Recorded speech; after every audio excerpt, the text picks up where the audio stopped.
Please take your seats. The program will begin in 5 minutes.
Please take your seats. Our program will now begin. What does ambition have to do with wealth? Almost everything. It's an attitude, a way of life, a calling. It's what drives you towards your dreams. No matter what stage of your wealth journey you're in, our international connections, experts, and digital capabilities can support you anytime, anywhere. Now, your wealth ambitions have the opportunities to match. So the question is, where would you like your ambition to take you? What is wealth? The definition has changed over generations. Digitally savvy and more environmentally and socially conscious. When it comes to putting their money to work, today's young investors think differently. They're open to taking risks and prefer companies driven by purpose. But the global backdrop remains challenging. The war in Europe continues. Inflation is at an all-time high. Supply chains remain disrupted. Amid these uncertainties, where are the opportunities?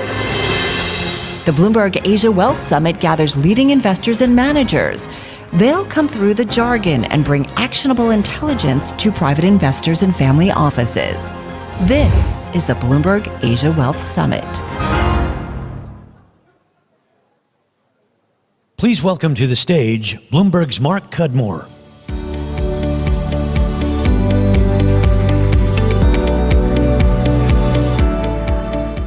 Good morning and welcome to the event. After being prepped for the last hour, I actually wasn't quite ready there, so they came over to me and they're like, "Are you ready to go on stage?" And I'm like, "No, just me now." Hello everyone, and welcome to the Bloomberg Asia Wealth Summit. I'm Mark Cudmore. I'm the Global Head of Macro Analysis for Bloomberg News and the co-anchor of European Markets Open for Bloomberg Television. This is our first Wealth Summit in Asia, for Asia, and we are so excited to be here. Whether you're joining us in person from different parts of here or whether from different parts of the world virtually, thank you very much for joining us. We're here today to talk about wealth. But what is wealth, really? Its definition has changed over generations. Today's investors have very different ideas for putting their money to work and are more open to taking risks. Purpose-driven companies are in favor. And a growing culture of entrepreneurship, especially in Asia, is creating a new band of high net wealth individuals who understand the importance of building long-term wealth. This year has been eventful, to say the least. I'm a markets guy. It's been pretty crazy out there in markets. The global backdrop is expected to continue to be challenging, with geopolitical tensions, increased market volatility, high inflation, and tighter financial conditions. I think supply chain problems are ongoing or resurrecting again with geopolitical tensions, but that seemed like last year's problem. Amid these uncertainties, where are the opportunities?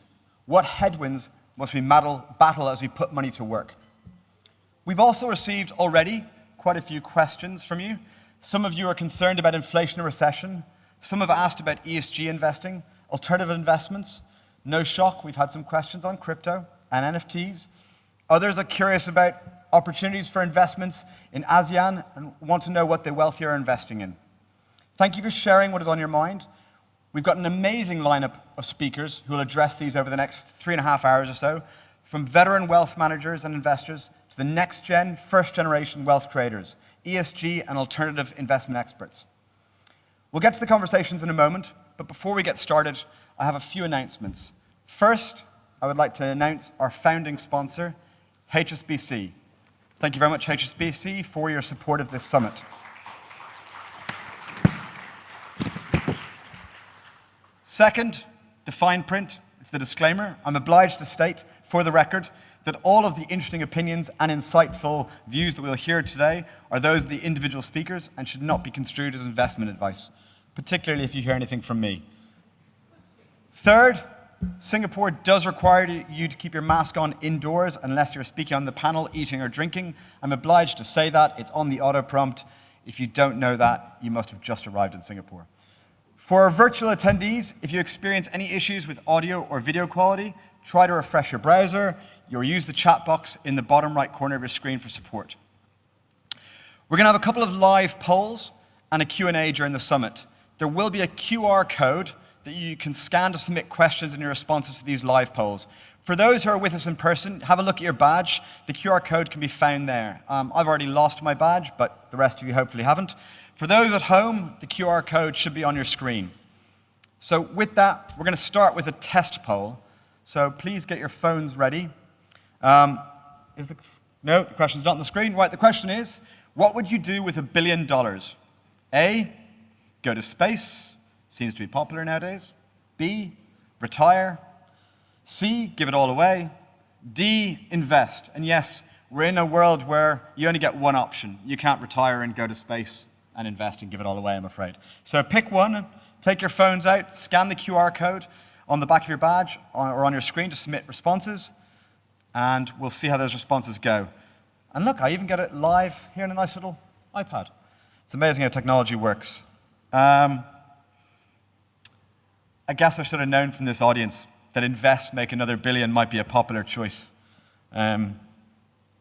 You have to say that, don't you? Okay, perfect. We're also going to have questions. I will try to remember to use the iPad to see the questions you ask.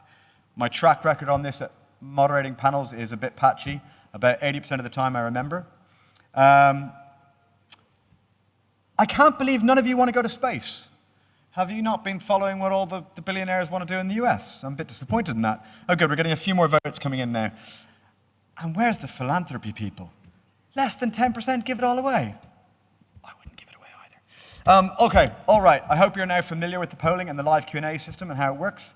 We look forward to seeing your questions and poll responses. Please also engage with us on social media using the hashtag BBGWealthAsia. We want to hear from you. And now that we're all warmed up, awake, I'm impressed that almost all the tables are looking pretty full already, even though we still have some more people filing in. Most of you have got your coffee.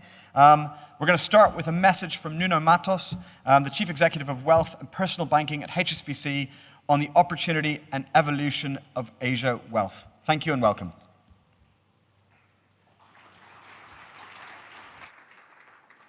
And a warm hello to those of you watching from around the world. I am Nuno Matos, Chief Executive of Wealth and Personal Banking at HSBC. And it's my great pleasure to contribute to this inaugural Bloomberg Asia Wealth Summit.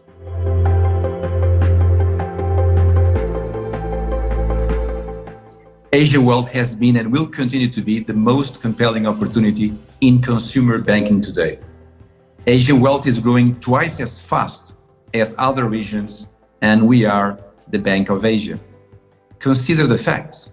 Asia ex-Japan is forecasted to generate around $22 trillion of new financial wealth from 2020 to 2025. This is just slightly below to North America region around $25 trillion. The Chinese middle-class population is today larger than the entire US population. In India, we are seeing a massive expansion of wealth pools. Hong Kong is on track to becoming the largest cross-border finance center. It will be larger than Switzerland, which is today leading that. Singapore is currently the third largest cross-border wealth hub, but is also the fastest growing one. I could go on and on and on, but the message is very clear. The Asian wealth story is the most compelling opportunity in global wealth today, and also in consumer banking today, and HSBC tends to be at the center of this journey.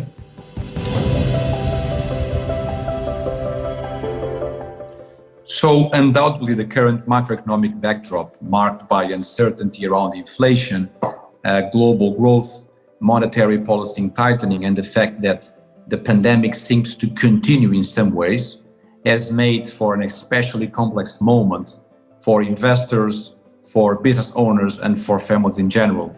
Sentiment is obviously not positive. There is some level of risk off, and obviously wealth has been eroded as valuations continue to contract. And I see this in the daily indicators and as I talk in firsthand with customers. But let me tell you something which is very, very important. Some of the strongest, most enduring client relationships we have today at HSBC were forged in challenging times as we work together to seek opportunities to weather the cycles. As a truly global wealth manager, we are in HSBC in a position to offer differentiated and diverse solutions to weather any economic cycle.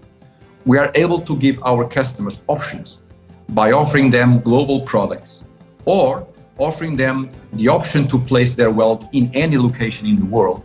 And this is what I would call the preferred bank for Asian customers.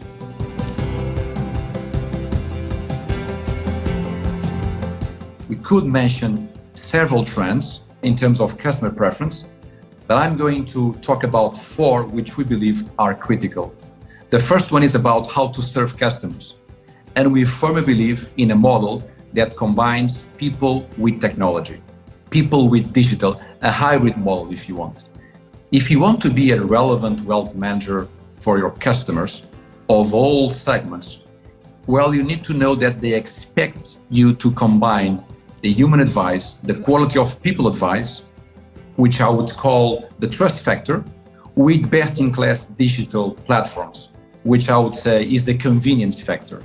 Customers want human-led interactions and empathy, as well as the empowerment deriving from having a bank in their pocket. This is the first one. The second one has to do with the profile of wealth management, which is becoming by the day more and more international. Our customers live, work, study, and invest abroad, and they demand from us many elements that go beyond just the traditional diversification portfolio that a global wealth manager delivers. They want us to, for example, allow them to place their wealth in any part of the world. They also want us to enable them to open an investment account or a current account in any part of the world, even before they land there, or they would like us to, for example, extend credit portability, even if they don't have a credit score in a specific country. So if you want to deliver to wealth customers, you need to think like them, and they have an international mind. Third, well, in terms of product offering, today, the sophistication has to be at the right level. We need to make sure that we enable customers to navigate multi-year market cycles, and we need to make sure that they maximize the opportunities through those cycles. And that means, for example, embrace secular trends, thematic trends such as sustainability, biodiversity, or, for example, allowing customers to invest in private markets apart from the traditional public markets that have been there for them. And fourth, well, you need to understand that there is an element that combines intrinsically with wealth, which is health. Financial wealth demands physical and mental health, and they are basically feeding each other. A global leading wealth manager has to deliver to customers throughout their various life stages, and the offer has to understand these two sides of the same coin. So those trends are critical, and I believe we've been at the forefront of understanding our customers. We are absolutely committed to be the leading wealth manager in Asia for the benefit of our customers, and by combining the best of people advice and the convenience of best-in-class platforms. This is why I am so excited about the Asia wealth opportunity and the clients who shape it. Thank you so much. Please welcome to the stage Pictet Wealth Management Asia CEO Tifeng Seng and Citibank Singapore Retail Banking Head Ashmita Acharya for a conversation with Bloomberg's Mark Cudmore.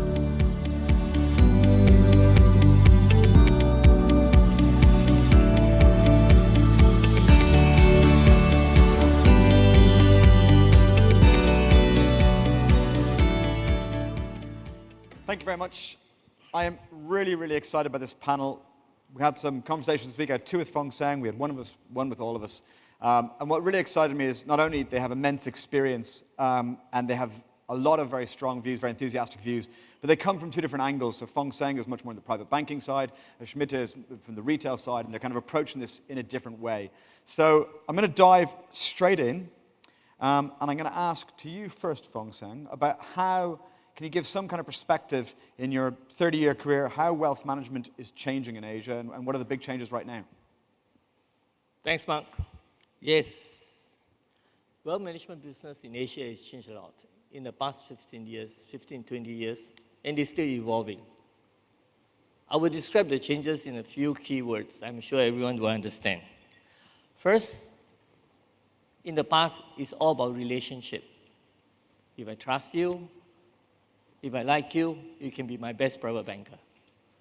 Today, I think it's all about competency. Yes, I need to like you, I need to trust you before you can be my private banker, but the overriding question is, what can you do for me? What can your bank do for me? So I think there's a shift from relationship to competency-based banking, and that is good. Secondly, it's about trading in the past. How can we win on this trade and the next trade? Today is all about portfolio construction, and asset management. How can we beat inflation in the long run? Through compounding returns, through your portfolio. So there is a shift from trading to portfolio management in my business. Thirdly, it's about pricing. In the past, every trade you do, every product you buy, you probably get one all-in price, maybe plus a commission. You don't know what is embedded in that one price. Today, it's about price transparency. Tell me exactly how much you are making from me for each trade, each product, structured product, or mandates that I'm doing with you. And I think it's good for the industry when we move from embedded pricing to a total price transparency. And last but not least, in the past, don't ask me where I got my money. The less you know, the better. The theory of don't ask, don't tell. It's all about secretive and secrecy. I think today has changed. We want to know exactly where your source of wealth is derived. And we also want documents to prove your source of wealth before I can even do business with you. But I will keep all banking relationship between you and the bank totally private and confidential. So we are moving from secrecy to private and confidentiality. I think these are all good for the industry. Ultimately, I think it leveled the playing field. It allowed us as private banker to do more business, real business, create value for the clients, look into succession, things like this. So I think it's changed a lot. And Ashmita, I'm going to ask you the same question. What's your perspective on how it's changing? Definitely can, and I think what's fascinating is I think Fong Seng's view is very from the private bank centric, and mine will be more consumer bank. And I think from my perspective, what I really see is really like 3 Ds, as I call it. The first is the demographic shift, and I think we heard Nuno mention that there is a tremendous demographic shift which is happening. Asian wealth is obviously growing very fast at 11% compared to global wealth, which has grown at 5%. And I think it's coming from wealth creation in China and all over the world, but really in the middle class expansion which is taking place. We are also seeing a very clear need for the next gen wealth transfer. So that's becoming another very important thing which will happen. And the next generation looks at wealth very differently. They're much more digitally attuned and savvy. They are looking at risk-taking in a very different manner as well. And of course, in between, there is the idea of the entrepreneurial mindset which has crept in Asia, which is leading to a much more global perspective on wealth management. They're looking at global capital markets, non-traditional asset classes, alternatives, private assets. So therefore, that entire demographic shift is a big one for us, which we're all contending with. The second is digital. I think the advent of digital and the embedding of digital is going to be extremely critical for us. That doesn't take away from the human aspect of wealth management, but the more we incorporate digital into everything we do, we will get ready for wealth management in the future. The reason is this is happening across the wealth continuum. This is not just a next gen, Gen Z, millennial phenomena. This is happening across, seniors. If you go to Japan and South Korea, by 2030, 90% of Japanese and South Korean consumers will be online. So that is the shift which is happening, and I think any wealth provider now needs to be able to have digital solutions completely embedded in the entire experience. And last but not least, from my perspective, is data. The Asian consumer is extremely data-oriented. They're very open to sharing data.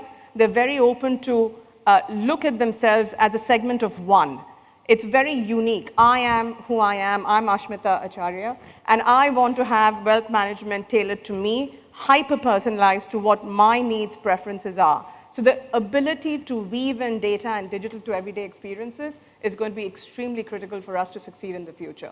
Okay, brilliant. I'm glad you used those 3 Ds of demographics, digital, data. I was worried you were going down the deaf divorce route. So in this changing environment, I'm going to go to you again, Fong Seng, first about what are the big opportunities then of these changes? Where do you see the real opportunities right now today? I think the whole market dynamics have changed, right? So I think the way the business was done 15, 20 years ago, and today, we used to travel to offshore markets to bring in private banking business. Today, I think we need to be compliant at where we are domiciled, Singapore, and if we travel to Malaysia, to Taiwan, to Indonesia, we need to be compliant at the country we visit. So the things have changed. I see an evolution where the big family offices coming to Singapore and Hong Kong.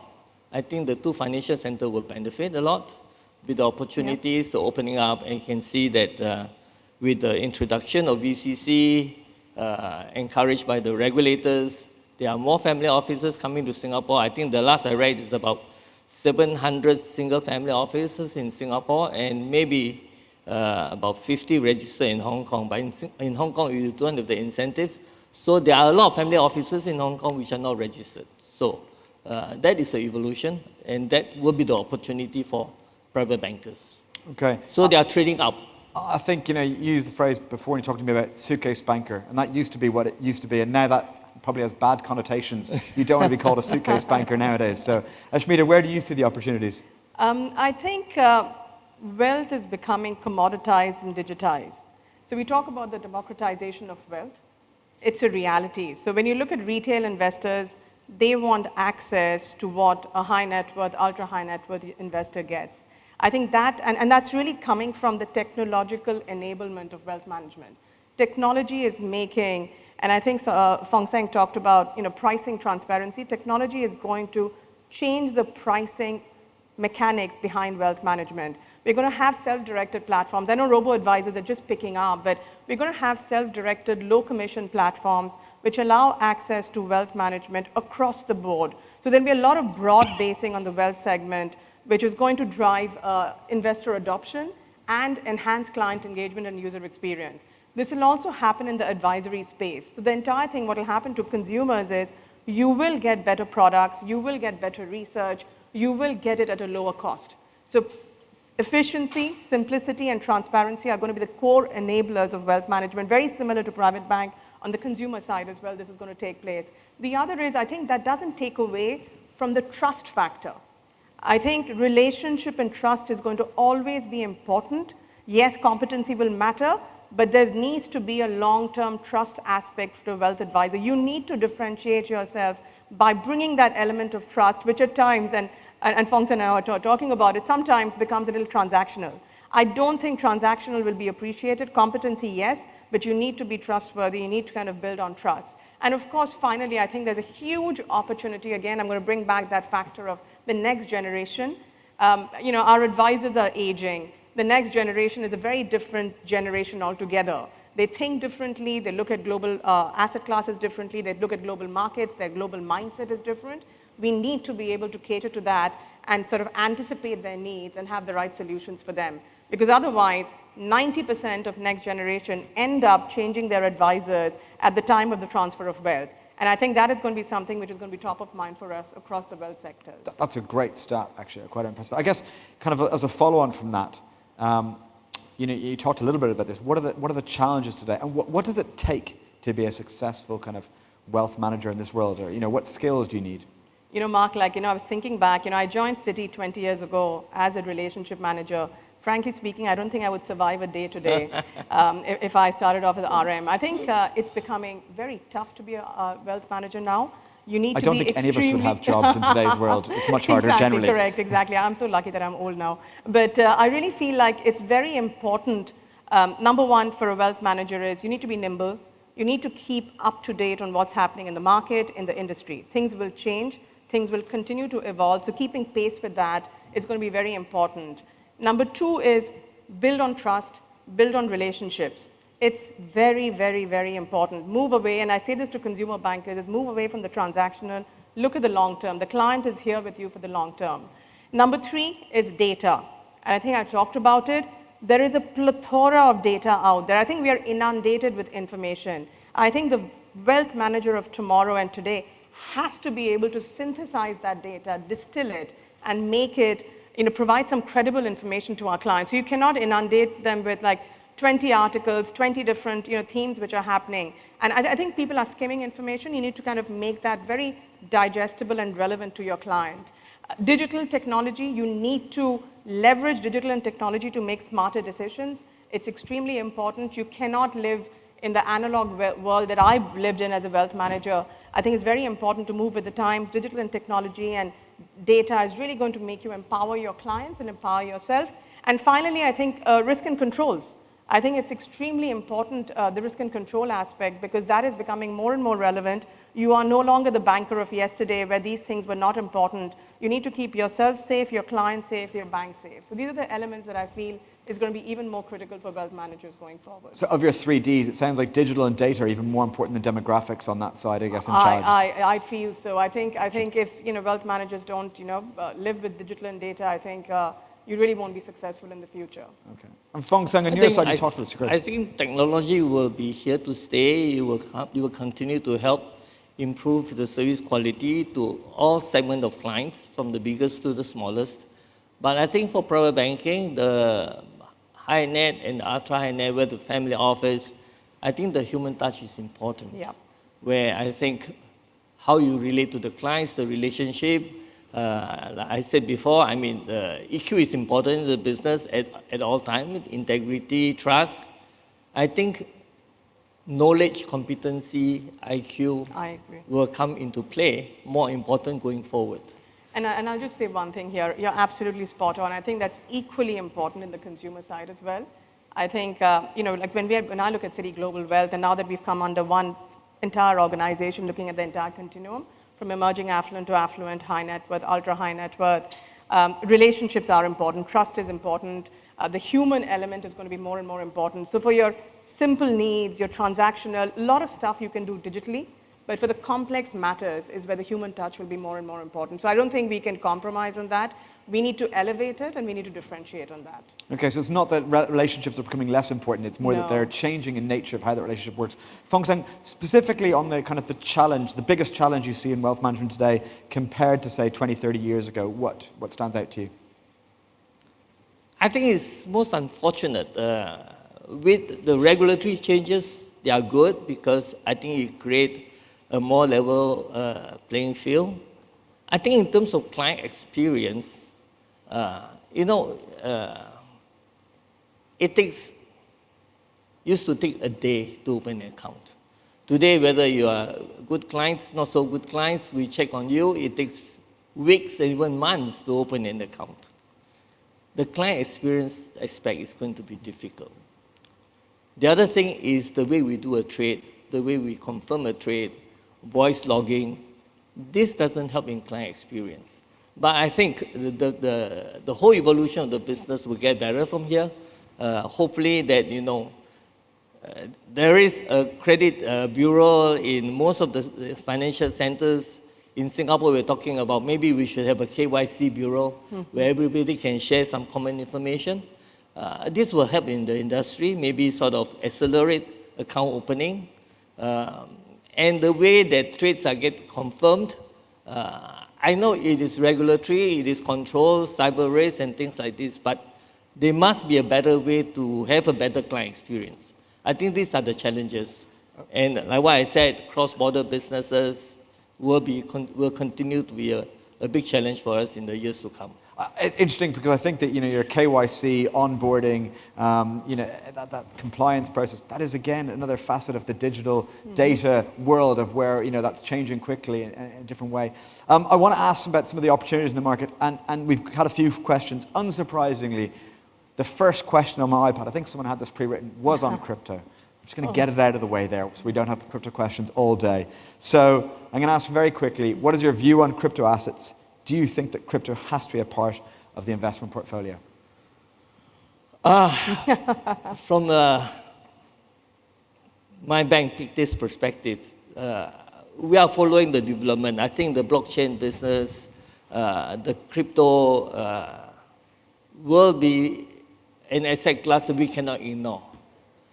But today, I don't think there's a place for private bankers and for private bank portfolio. If you look at the volatility for the last 2 years, you can make a lot of money, you can lose a lot of money. And that is not my business. Okay. And do you think it has a place in a portfolio? I think it's very similar. I think definitely it's something our clients are active in. They're talking about it. They want to know more about it. I think we are watching the space very closely. But at present, I think it's more thing in crypto.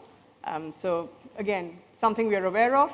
Our clients are, as I said, asking, but we are staying on the sidelines because it has to meet many supervisory guidelines and internal compliance requirements at our end before we really actively participate in it. I think it's really interesting because normally most of kind of the wealth management industry is presenting opportunities to your clients that may not be open about and giving them access. And instead, this is an asset class where the clients are demanding exposure to it. And there's that little bit like, do we hold them back and then regret it, or do we hold them back and then say, look, I saved you? It's a bit of a hard one there, I think. Yeah, I think it's a little bit of more comfort is required for us because we are again in for the long term. Yeah. It is, and just having an asset class which is as volatile as it is, I think it requires us to monitor it over time before we are comfortable to be able to get into any sort of active advisory in this space. I don't think we are there yet. But you're right, it'll continue to be there. And I think clients, we were doing a client event the other day and the client said, this is great, love it, but what about a crypto event, So it's okay. We say that, yeah, that's great, good to know, but we'll come back to you, so. No, I think maybe similar to most institutions, we have a team of people following the development of the crypto, the blockchain, something that we cannot ignore. The question is, when do we bring the clients into the picture? Yeah. Okay. Question just in. There's been a bunch, but I'll let this one. Buying the move from transactions, will Asia wealth managers go towards fixed fees per account and away from AUM-based fees? Yes, maybe. Definitely there is. Yes, maybe, definitely. There is so much happening in the pricing space, right? I think Fong Seng mentioned pricing transparency is something that we need to look at. We are experimenting with different types of accounts where we do have, sort of a annual fee-based model rather than, the transactional fee-based model. So again, this is something that we are going to move to. I think it's happening more probably in the private bank space. We're also looking at relationship-based pricing. So definitely there will be an evolution in the pricing space in wealth management across the spectrum, all the way from emerging affluent all the way into the high net worth segment. Do you have a different perspective or you agree? I would say that I think the trend is towards, first I think transparency, as I've said, it will come, it will stay. I think it's more evolving towards portfolio. Like what I said, people look at it a bit long term, and a flat fee would be something that is talked about, but it's not there yet. Asians still like to trade. Now, even for trading products, I think the pricing transparency is very important. Okay, brilliant. This is a very professional panel because they've left me exactly 10 seconds, which is like a hard break in TV.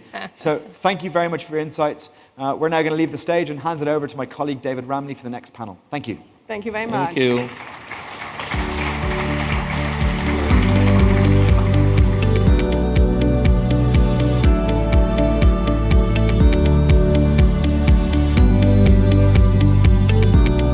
Please welcome to the stage Lim Ping Ping, Head of Family Advisory and Wealth Planning, APAC at LGT Banking Group, Belinda Tenoto, Managing Director of RGE, and Thomas Ang, Global Head of Family Office Services, Wealth Management Division of CreditSuisse, for a conversation with Bloomberg's David Ramley.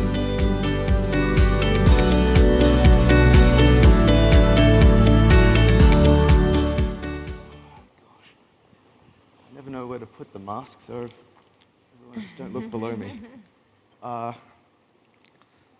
Good morning, everyone, and welcome to our panel on building legacies, where we'll be covering family office, wealth transfers, and how to prevent the two from combining and becoming massive disasters.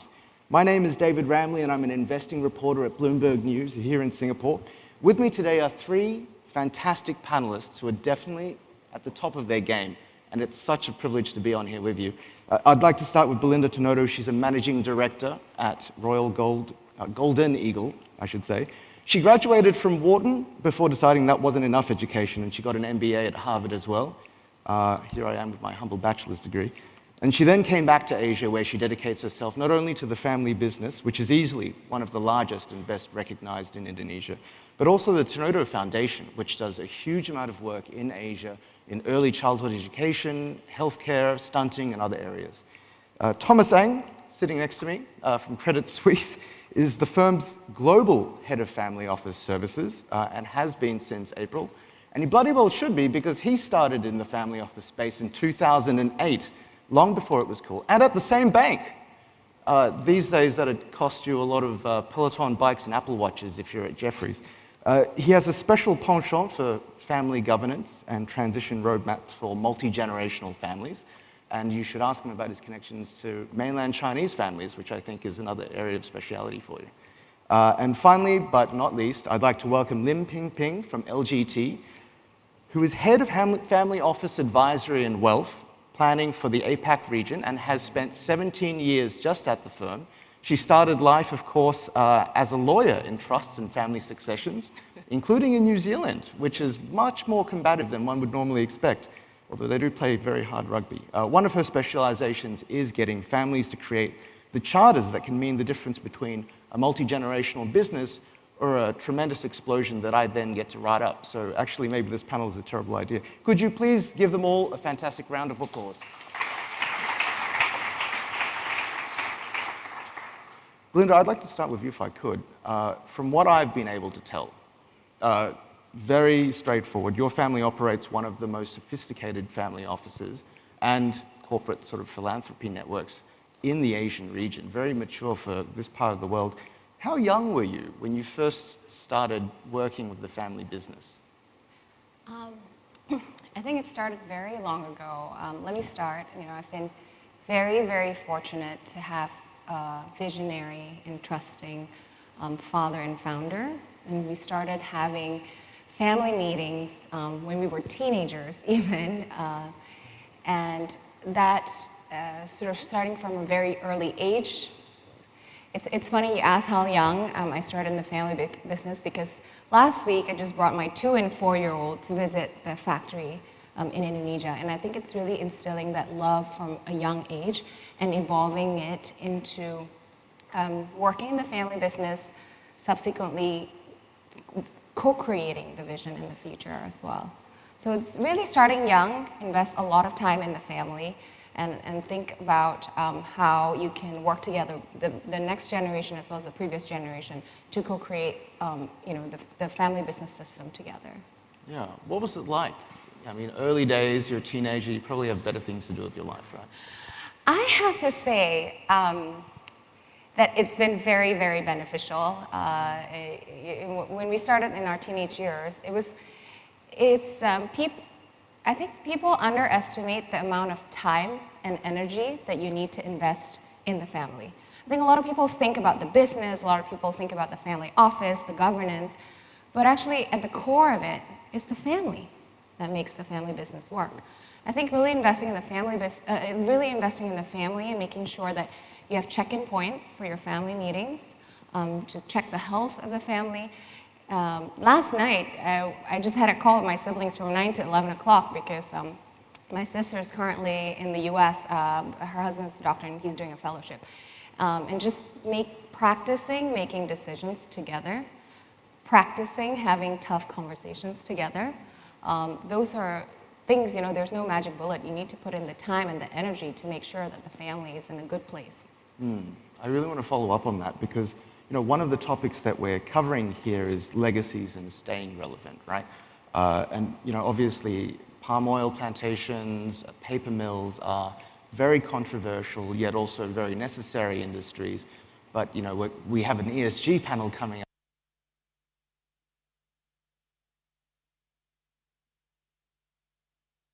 up, helping transform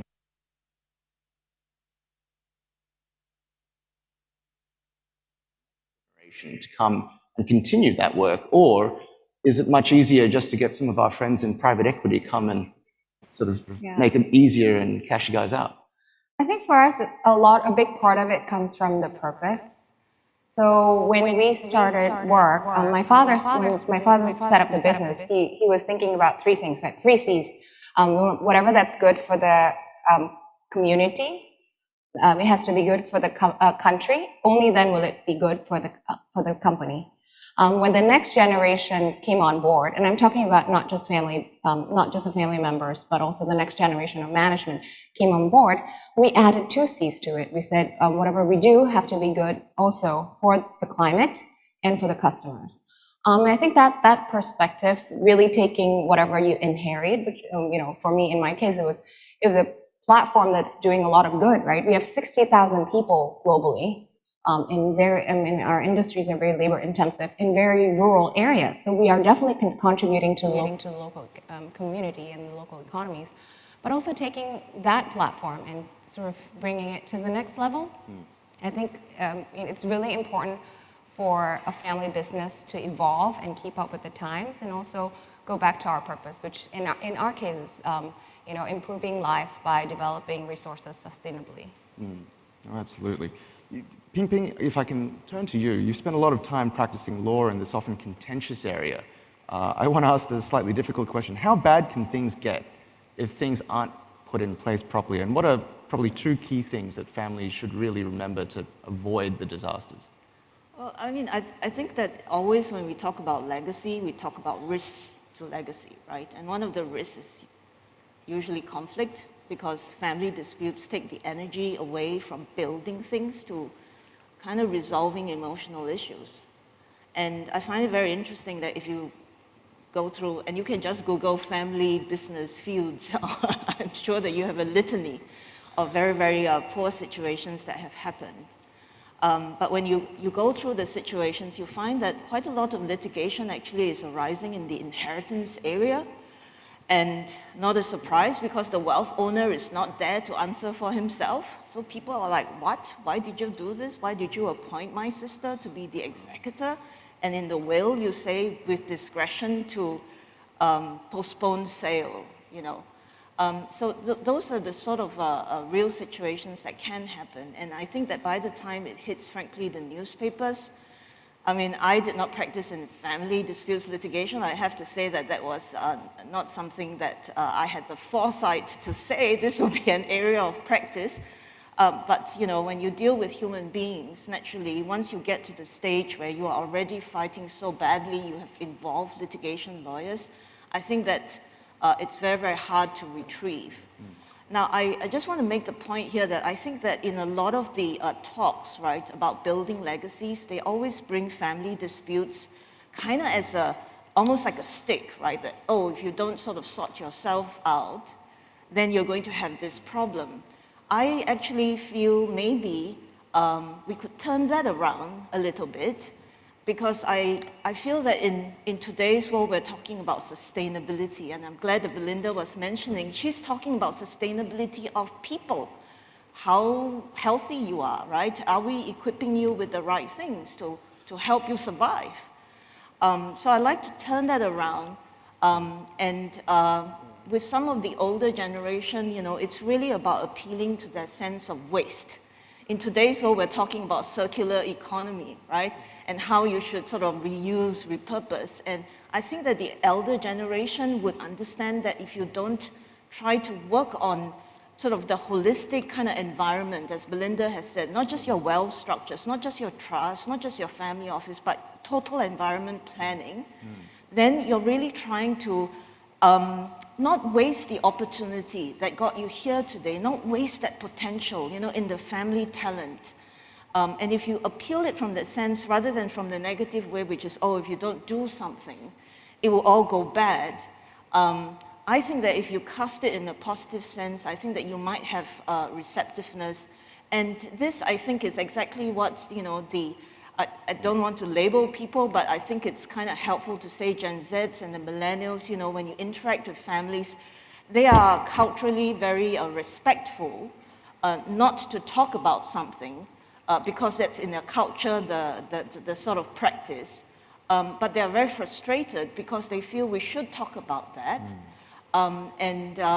So, you spoke about the C's. I like to say that one missing C in some of these families is collaboration.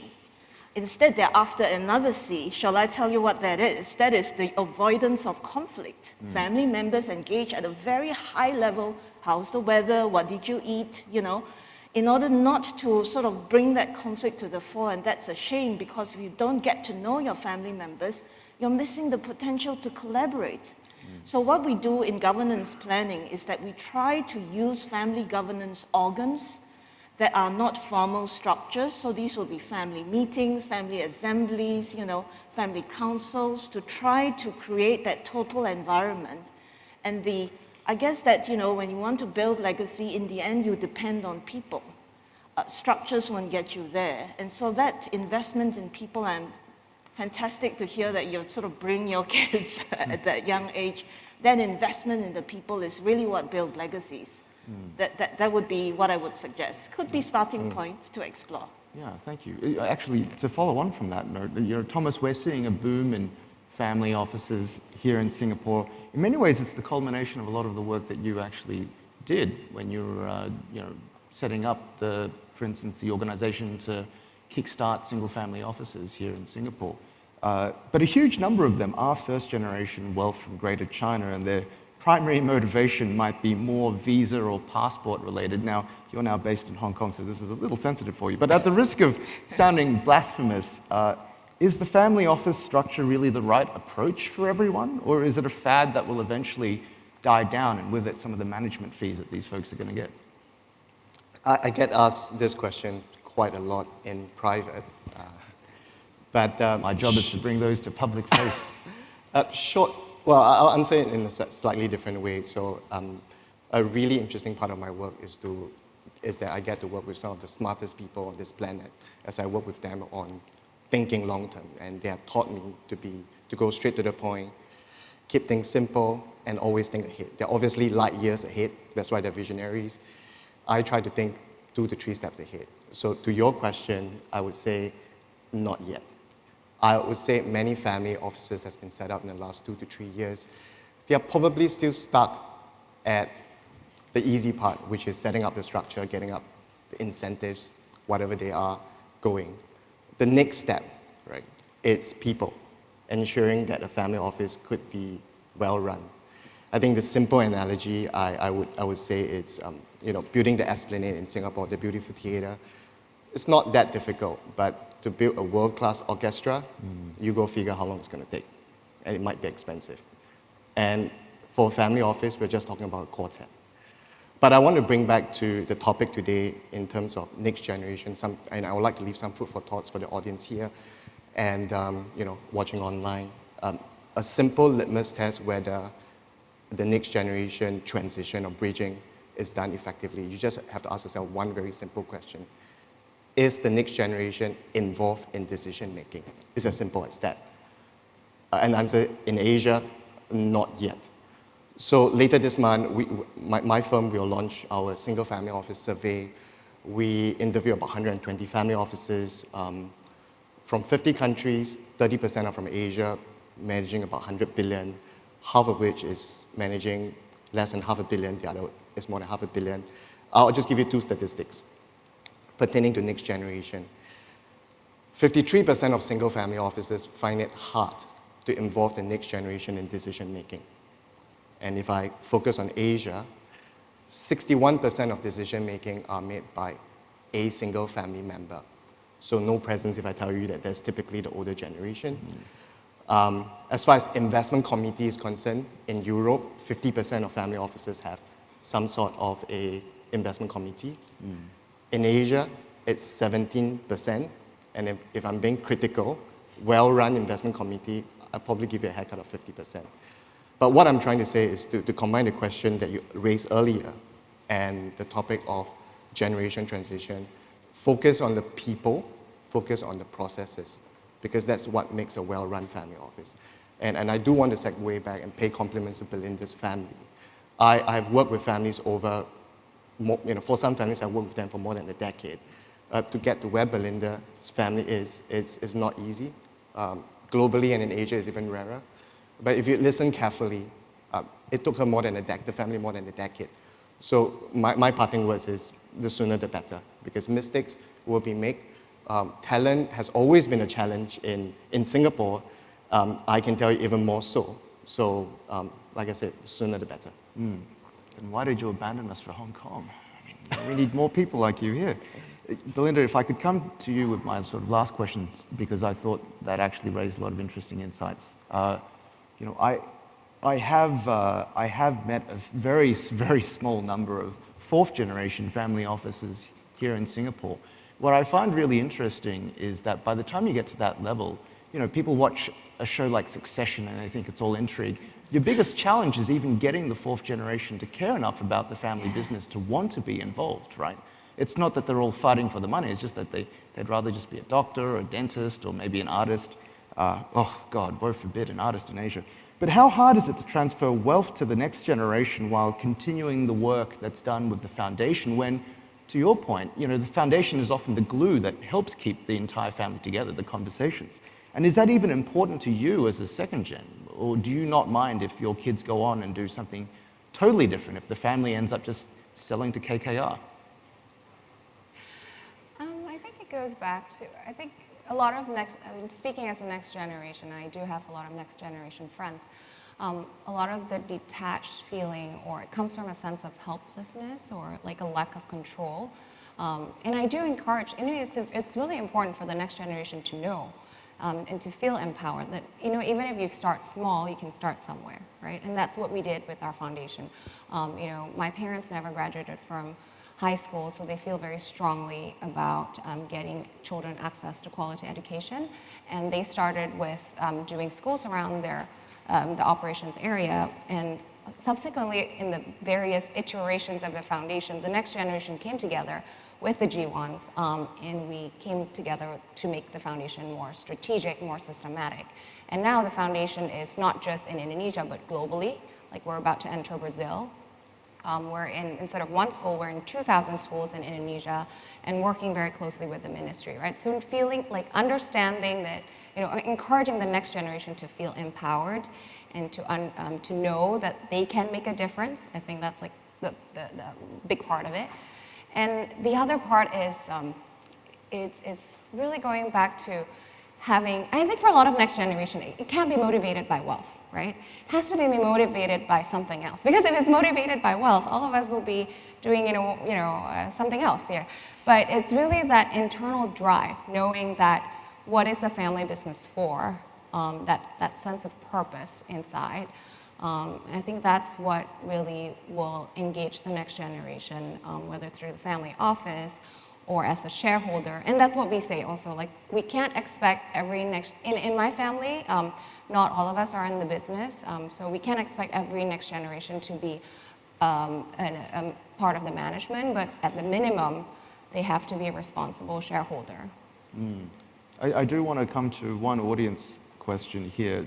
Do younger generations of principals at family offices have different investment preferences compared to the older? And I always come back to the same example of, I once met a guy who, his family made doors. He wasn't that excited about getting into the door making business. He is now still in the door making business despite having gone to Stanford. But did you want to do something else other than work in palm oil downstream and what you're doing today? I think my parents brainwashed me from too young an age. I mean, it's really difficult to imagine doing something else, but I think it's really, when the family business system, I mean, we acknowledge the family business system, it's very complex and diverse, right? So it allows for, if you want to be a teacher, you can still do it with the foundation. If you want to be an entrepreneur, we still allow for it. If you want to be an asset manager, you can do it in the family office. Like, understanding that there are various ways for you to contribute. Even if you want to be a writer, you can work on the family business story, right? There's so Even many if ways. you want to be a journalist, God forbid. Yeah. Exactly. So I think understanding that diversity and allowing for that diversity is really important. Yeah. I imagine your 4-year-old really wants to invest in dinosaurs or something along those lines right He now. wants to be a policeman. Well, there's a large space for that right now. Well, look, thank you very much. That's all the time we, unfortunately, I'm getting the red blinking light, but could everyone please give my panel a fantastic round of applause? Thanks so much. Thank you.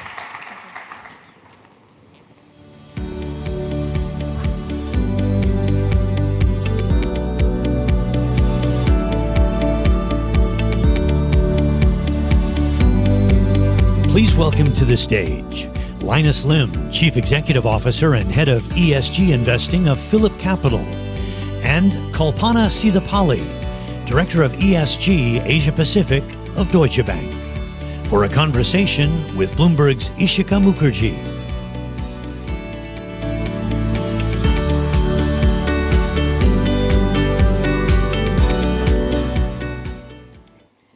Hello, how's everyone doing today? We're here to talk about ESG investing yet again. We're going to try to make this conversation a bit different from what we've had before. Thank you very much for joining me today, Kalpana and Linus. Let's start with setting the tone on what ESG investing really is and how are you getting the buy-in of internal stakeholders to sort of go along with that wave. Kalpana, if we can start with you. Sure. First of all, a very warm hello to all of you. It's wonderful to meet in person after a long time. So I love the question, why ESG? There are three reasons I'd like to touch upon quickly. The commercial, the regulatory, and impact. Three reasons why we must focus on ESG. First, ESG is a very commercially sound prospect. There's a lot of evidence now that shows that companies, entities which are leaders in ESG face a lower cost of capital, whether it is debt or equity financing. If you are a leader in ESG, chances are that you will face fewer regulatory fines and compliance issues of that nature. So again, financially it makes sense. On the market-facing side, chances are that you will have more market share, there'll be people wanting to buy your products, and so on and so forth. So essentially, both on the cost and revenue side, it makes sense for companies and entities to do ESG. Second, regulatory. A lot of regulators today are asking for disclosures, and you would need to disclose what you're doing in addition to your financial statements and so on, need to also disclose on ESG. And third, impact. A lot of investors, shareholders, bankers, general public, in this era of greenwashing, they're like, gone are the days when companies can raise money and gain market share by just promising to do great things. Now people are like, no, we need to know what are you doing with the money or with our business dollars, what is the impact? So for these three reasons, ESG, commercially sound, regulatorily sound, impact sound investment strategy. Okay, Linus, for the man on the street and your clients generally, why is ESG important? How are you really bringing that into the conversation? So I think ESG is sort of the word of the year at the moment, or the term of the year. But it's actually sort of a challenge because of all the different standards. It's a challenge because of all these terms going out there. Everyone now claims to be sustainable or ESG friendly in some shape or form. I mean, we've all gone for the conferences where we're all given tote bags that says, I'm green, right? And we have 15 of those at home, But I think it still hasn't gone down to the level of an investor where they go, how do I think about the companies I invest in?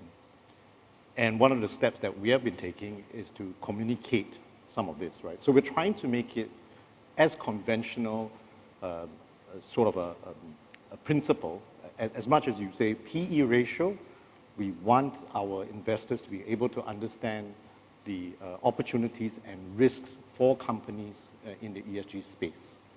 So we've started publishing equity research reports that incorporate that as well. So besides telling an investor, this is how much the company has made, this is what the company is doing, you also have an appendix that says, this is what in an ESG framework and relevant to this business sector, this is what the company is doing, and you as an investor can make up your own mind. Our reach is mainly to individual investors, across Asia, and therefore we feel this is important because this is where the action is happening, right? We've heard a lot of speakers that says wealth is being generated here, but production is also happening here. A lot of the challenges are happening here, and that's why we think it's important to get that sort of support. A lot of it has been top down, but we also want to get some measure of support from the bottom up. That's what I think. So conventional wisdom sort of says that Asia has always lagged the West in terms of disclosures and ESG awareness. Is that changing at all, especially with the pandemic, with the government push towards sustainability investment? So are you finding that disclosures are improving, and in which countries or which sectors are you seeing the disclosures really improve in Asia? So there is a perception in the market that Asia is the sleepy backwaters of ESG, that the movement which started in Europe will eventually make its way to the United States, and eventually at some point will make its way into Asia. Now, reality is a little bit different. Two quick points. Over the last 20 odd years, Asia has seen a lot of growth, unprecedented growth, but at some very high environmental and social cost to its environment and its social fabric. Today, countries are changing that.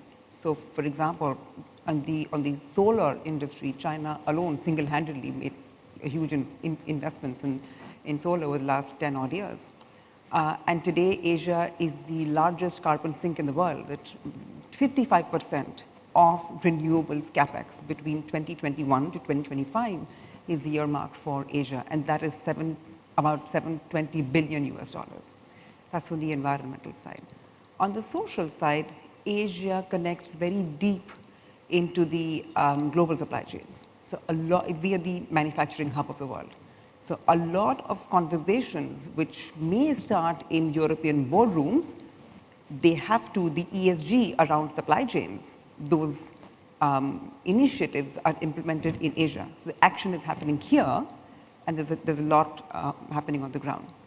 And third is really the global consumer today is very aware.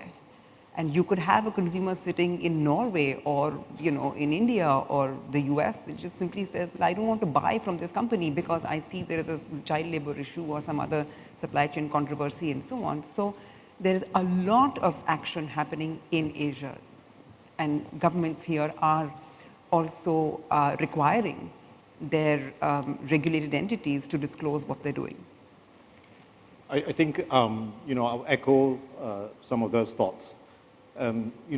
Initially, if we had this conversation 10 years ago, most people would be comparing, saying, how do conventional investments do versus ESG investments? Right. I think that conversation is less of a conversation now. I think people are genuinely interested in the spectrum of green investments that are available out there. People are asking questions of, what is the impact that this has, right? The dark green side or the lighter green side, negative screens. But there's a conversation now happening.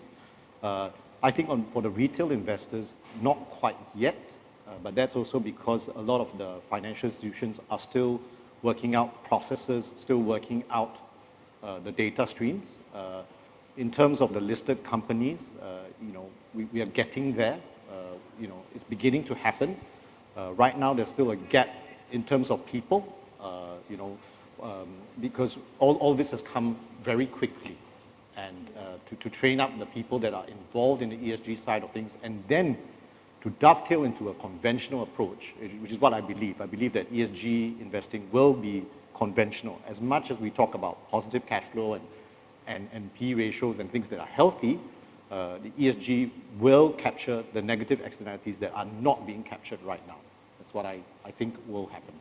So when you're sort of poring over the sustainability reports of companies, are they left wanting, are they found wanting rather in any particular areas when it comes to disclosures? Are they disclosing more on the E side and less so on the S side or the G side? What do you find?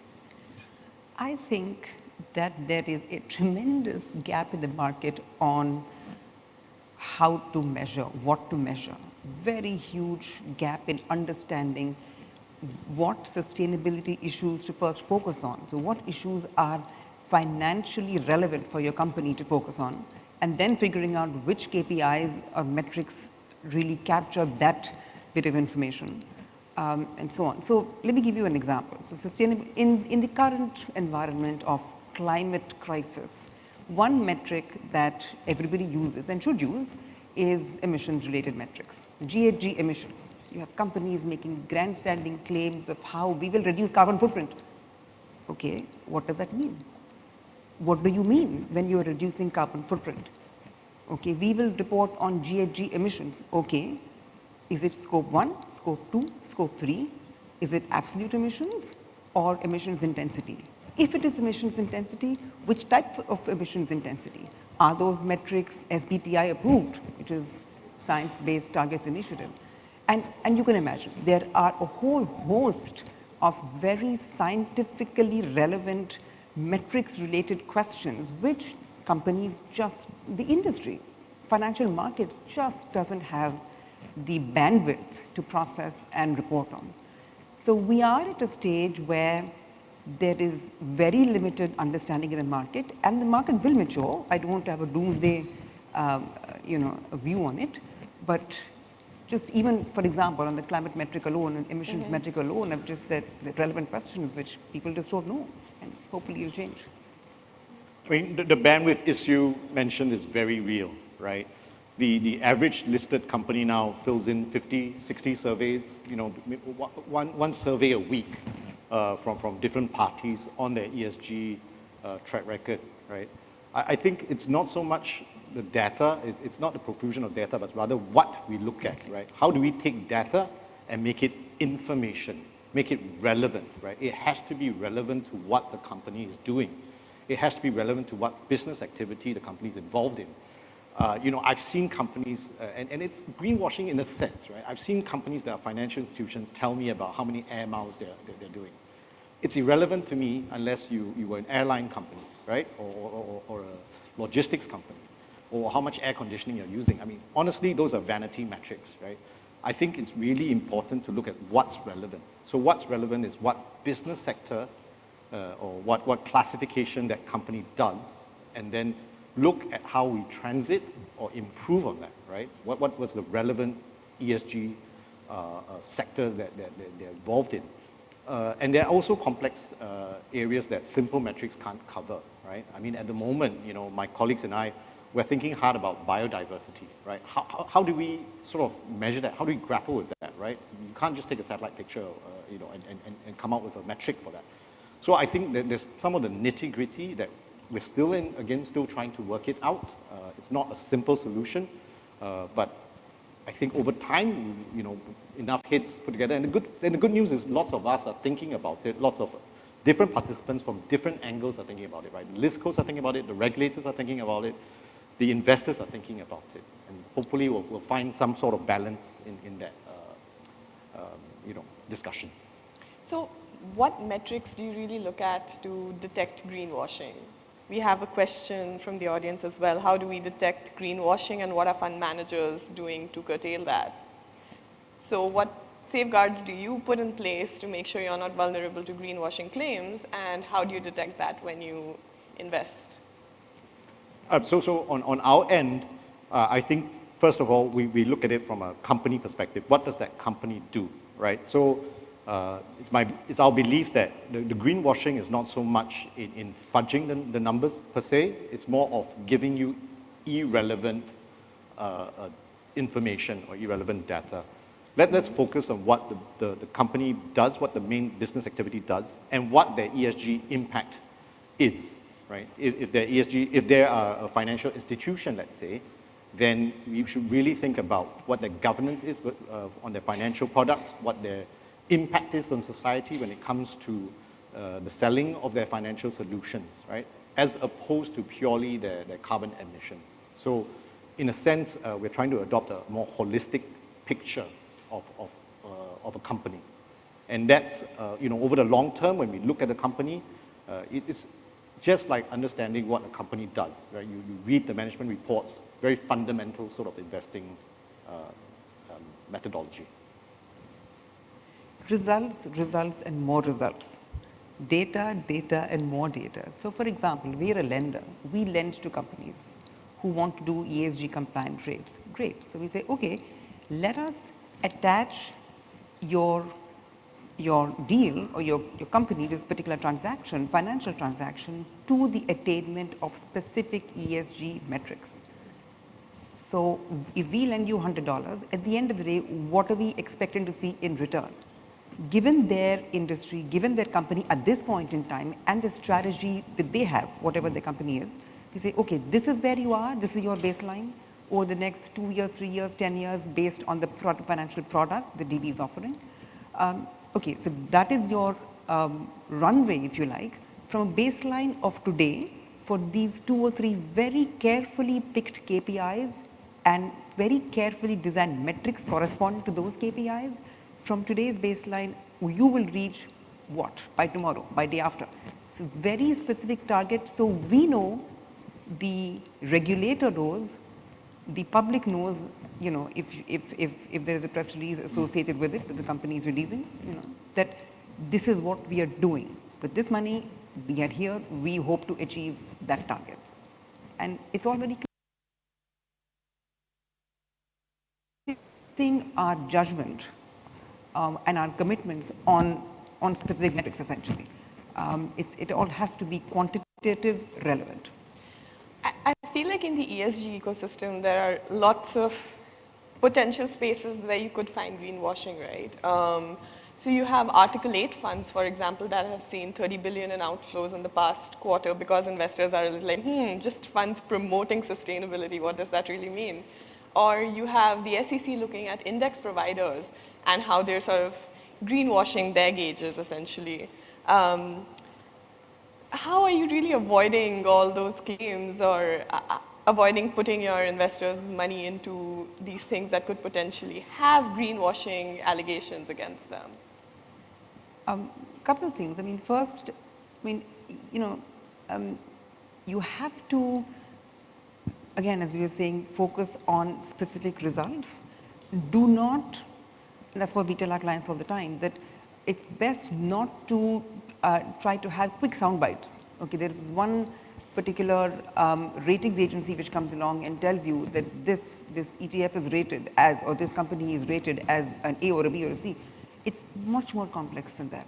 So it's much better to go right down to the transaction level, even for ETFs which have underlying, you know, or even for funds or fund managers who have underlying assets, but go to that underlying and then and there are methodologies where you can very clearly associate the underlying's ESG attainment with how the portfolio is constructed. Otherwise, we also have what's called portfolio greenwashing. It's not just greenwashing at an entity level, but entire portfolios are considered to be or labeled to be green when indeed they're not. It's just a matter of tilting or just a matter of structuring in a certain way. Things look quite different.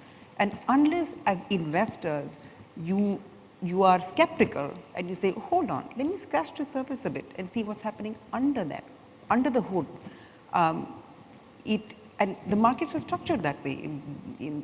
People are incentivized to make themselves look far more green or sustainable than they actually are. So just bell the cat and say, I want evidence. I want data, evidence on methodologies and so on what you're measuring, how you're aggregating that to the fund level and the portfolio level and so on and so forth. But skepticism is, enlightened skepticism is very, very important. Okay, Linus, I'm aware we're running out of time. So my question to you is, what is the next bubble in ESG investing? Please what is the next? Enlighten us. Well, I mean, I think that there's a danger in terms of the term ESG in the sense that it's become so wide and all-encompassing, right? You know, food security is being banded in, healthcare, everything's being banded in. So obviously with such a large bandwagon of investments, you know, there's this sort of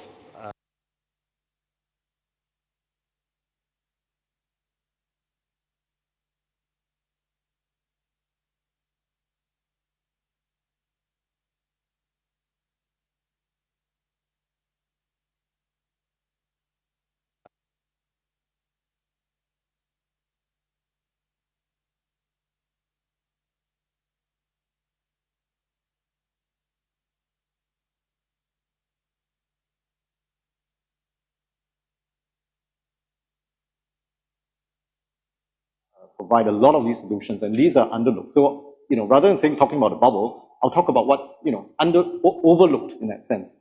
And these traditional companies do provide very strong credentials in terms of providing those urban solutions in the solving many of our problems. Kalpana, what do you think? What's the next bubble? Potentially every trade, every industry could be a bubble, but I think it's good to think of ESG as a punctuation mark in financial markets. It is going to be a fundamental paradigm shift in how we think about business. For example, think of KYC in the past, 20, 30 years ago. There was no KYC. Today, you can't do business without it. Similarly, ESG, all trades will become ESG compliant. And so hopefully in that space, there will be fewer bubbles. But I know I'm out of time, but I just want to leave the audience with thought that beware, the next ESG bubble may come from carbon markets, which are very, very important. But there'll be a lot you'll hear about it in the race to net zero. Perfect. Nice note to end on, giving the audience something to take away. Thank you very much for joining me today, Kalpana. I'm Lioness, and good day to everyone. Thank you.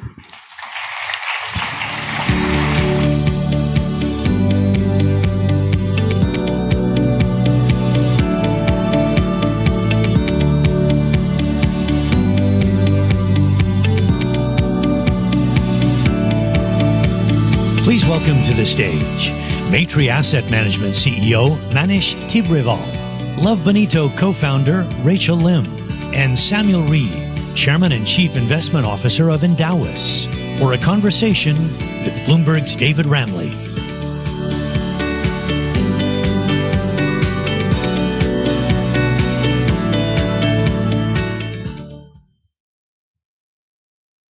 Again.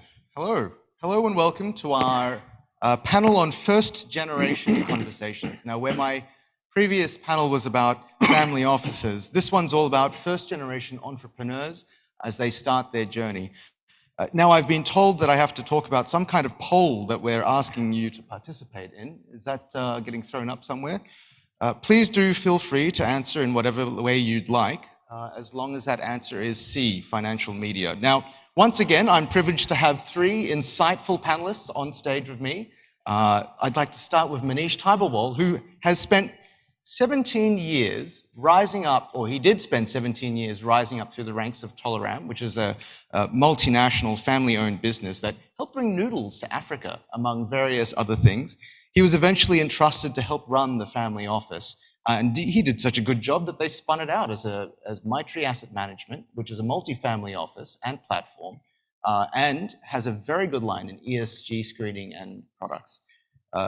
Rachel Lim co-founded her business Love Bonito at the tender age of 19. I must admit, I was first tricked by my now fiancé to one of your outlets because I thought it was a Japanese restaurant, when in fact, it is a multi-channel fashion business that has expanded throughout Asia. And sometimes it honestly feels like half of Asia is wearing your knitted tops. And if Manish is in the blue corner for managed asset management, we have Samuel Ree here in the red. Sam spent decades across institutional banking, including a very long stint at Morgan Stanley Investment Management, where he ended up as its CEO in Asia. Today, he's better known as the co-founder of Endowus, a platform aimed at letting users invest their own cash, their CPF, their SRS funds with only the help of robo-advisory services, because if I were to call him a robo-advisor, he'd get very upset. Could you please give them all a round of applause? Now, first of all, full disclosure, I should note that two of our panelists already know each other quite well. You may have noticed Rachel adorning the physical and digital banners of Endowus as a featured client. This was entirely coincidental on our part, I can assure you, and I literally don't get paid for moderating this, so you can very much trust me. Manish, I'd like to start with you if I could. Now, before I was in Singapore, I spent years in Beijing covering technology founders. What really struck me about them is how deeply buried they are in running their business, right? And to be fair, also in China, there are a lot of other things going on right now. So the idea of legacy or wealth planning just never comes up. How do you convince a very busy first generation entrepreneur to diversify and think longer term? Very interesting question, David, and good morning, everyone. I think before we address the issue itself, we need to understand why that is happening, right? So if you take the modern history, wealth creation happened in Asia recently, right, in last 30, 40 years compared to Europe or US, where there are fifth, sixth generation families who are already well established in terms of their processes. They have probably exited their legacy business, and now they are managing passive financial assets. Whereas in Asia, most of the wealth is still held by first generation entrepreneurs. To your point, David, most of them are tech entrepreneurs. Now we have crypto and metaverse entrepreneurs. I don't know how many of them are billionaires still, but probably there are still few left there. Dollaraires, a lot of them, yeah. Yeah, so we need to understand that in Asia, it's a relatively new concept. And like with kids, if you tell them to do something, they may not do, but what they learn is from observation, right? What their other peers are doing, what the parents are doing. Similarly, what happens with these entrepreneurs is no matter how much we talk to them, they will follow what the general trend is, right? So I think it's at a nascent stage. It will progress and it will mature eventually. Other big issue I see in Asia is ceding control. We know many famous billionaires whose sons are like 60-year-old, but still they have not handed over the reign to their kids or the next generation. The reason for that could be, a trust or the doubt on the capability of the next gen. Right now, keeping this as a background, how do we convince them? Like I was speaking to a tech billionaire who is 32-year-old, and he was like, Manish, what are you talking about succession planning? I have a 2-year-old kid. I want to focus on my business, probably have 2 or 3 more innings left in me. I said, yes, that's right. But tomorrow, if a bus runs over you or your plane crashes, I mean, we don't pray for all that, but these things are real possibilities. Your wife doesn't understand anything about your technology business or anything. So it's a very good risk mitigation tool that everybody needs to be mindful of. And even from their own business perspective, right? Business succession is equally important as family succession. So you have to balance that out. No, absolutely. Now, I do have to ask a difficult question of you. You made the point people do as they see and they learn from observation. Given that we have 2 advocates of platforms with us today, I have to ask, in the era of Wall Street bets, Robinhood, and we've got YouTube clips telling everyone how they should invest and things like that. Why should an entrepreneur spend the extra money to go with a managed service provider rather than doing it themselves? That's for me, right? That's for you. Okay. So technology is always an enabler, and it will always be, right? If you look at a lot of developments that has happened in the last 30, 40 years in the space of technology, that has not happened in centuries, right? So it's fast tracking. We are reaching singularity probably by 2040. It's predicted that artificial intelligence becomes even more smarter than human beings, right? We are yet to see that, but we are approaching there. So technology will always be enabler, but there are still very complicated issues which cannot be handled. Like there are a lot of data to suggest that most investors lack the returns of benchmark indices. And why that is there is because of the irrational investor behavior, right? Because they take certain calls which are wrong. Last year, I was speaking to a lot of investors who were like, oh, we are superstars, we invest in technology, we don't need any advice. Now, same guys are coming back and telling me, Manish, I'm in a fix. I don't know, I like did one particular asset class.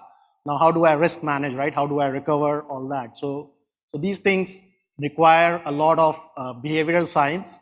And as they say, investing is more of art than science.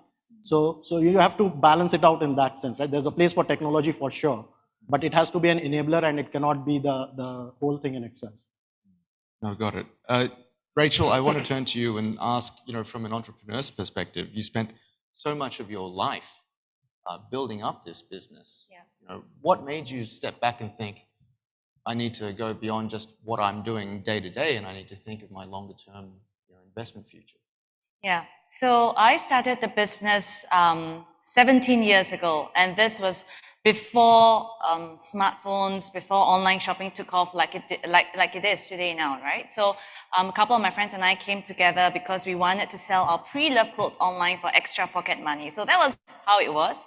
And after a while, we ran out of clothes to sell, and we decided to, with the money that we had saved back then, to import clothes to sell. And after a while of doing that, back then I was still in school, I was still in university. I would go during weekends or school term breaks to Hong Kong, Bangkok to import clothes to sell. But I realized that, there was always something missing from the pieces, be it the quality, the fit.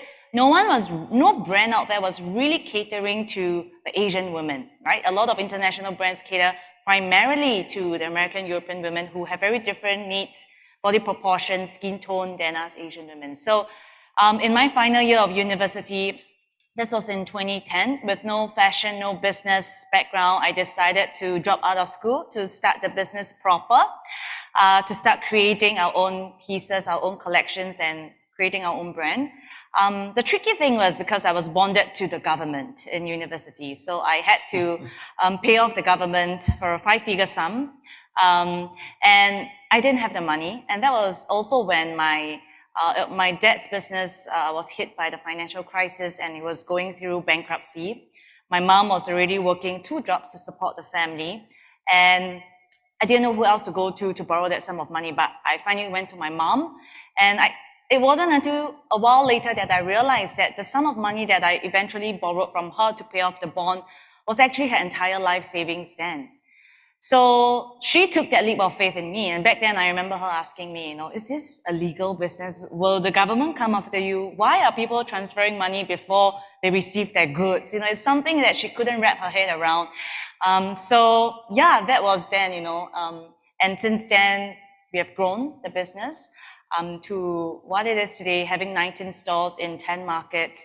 And to your question, right? I think, David, for us, being bootstrapped all the way over the last 12 years as well, I always thought to myself that, okay, investing is for when I'm wealthy. Investing is when I have a certain amount of money in my bank. It's not for me.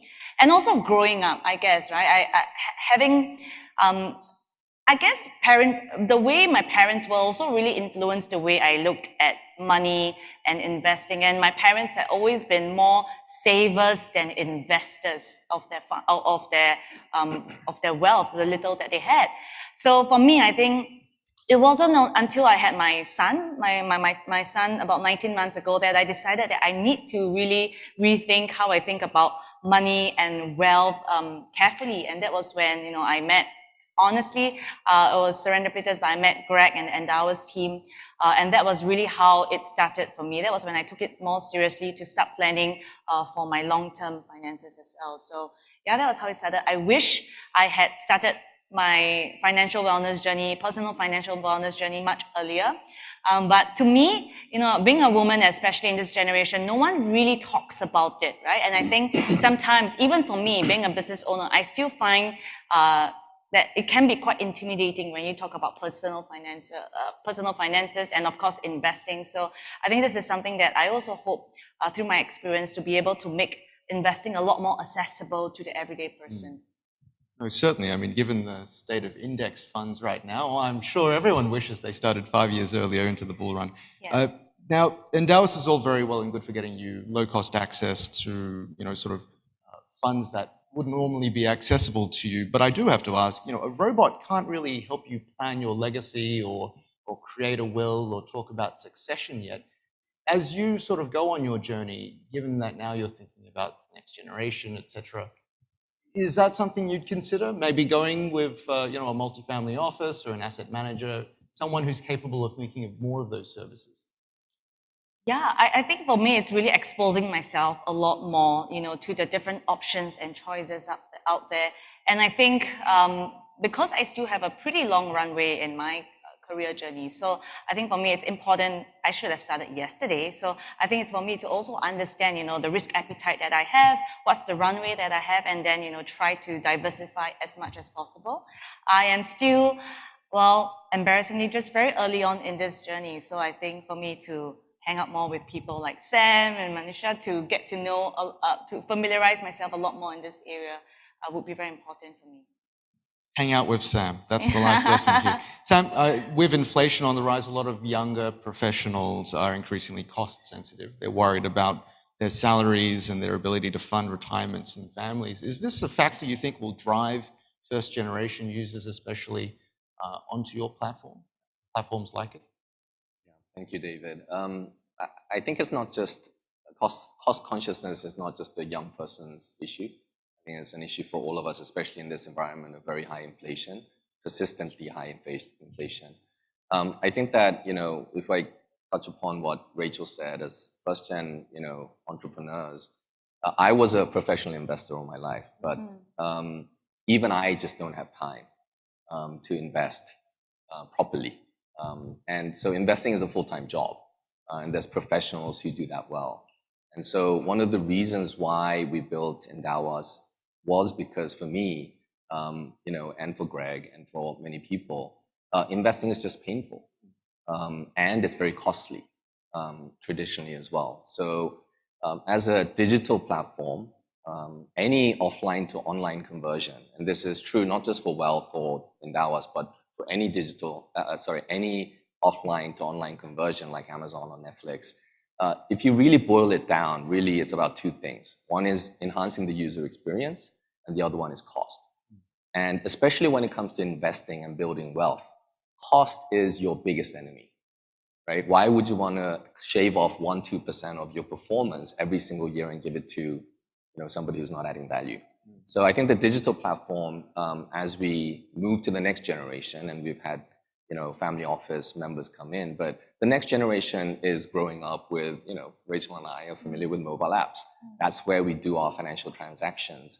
And I think it's taken time in the wealth space where digitization has been very slow. But I think the COVID crisis has actually rapidly accelerated digital adoption in the wealth space.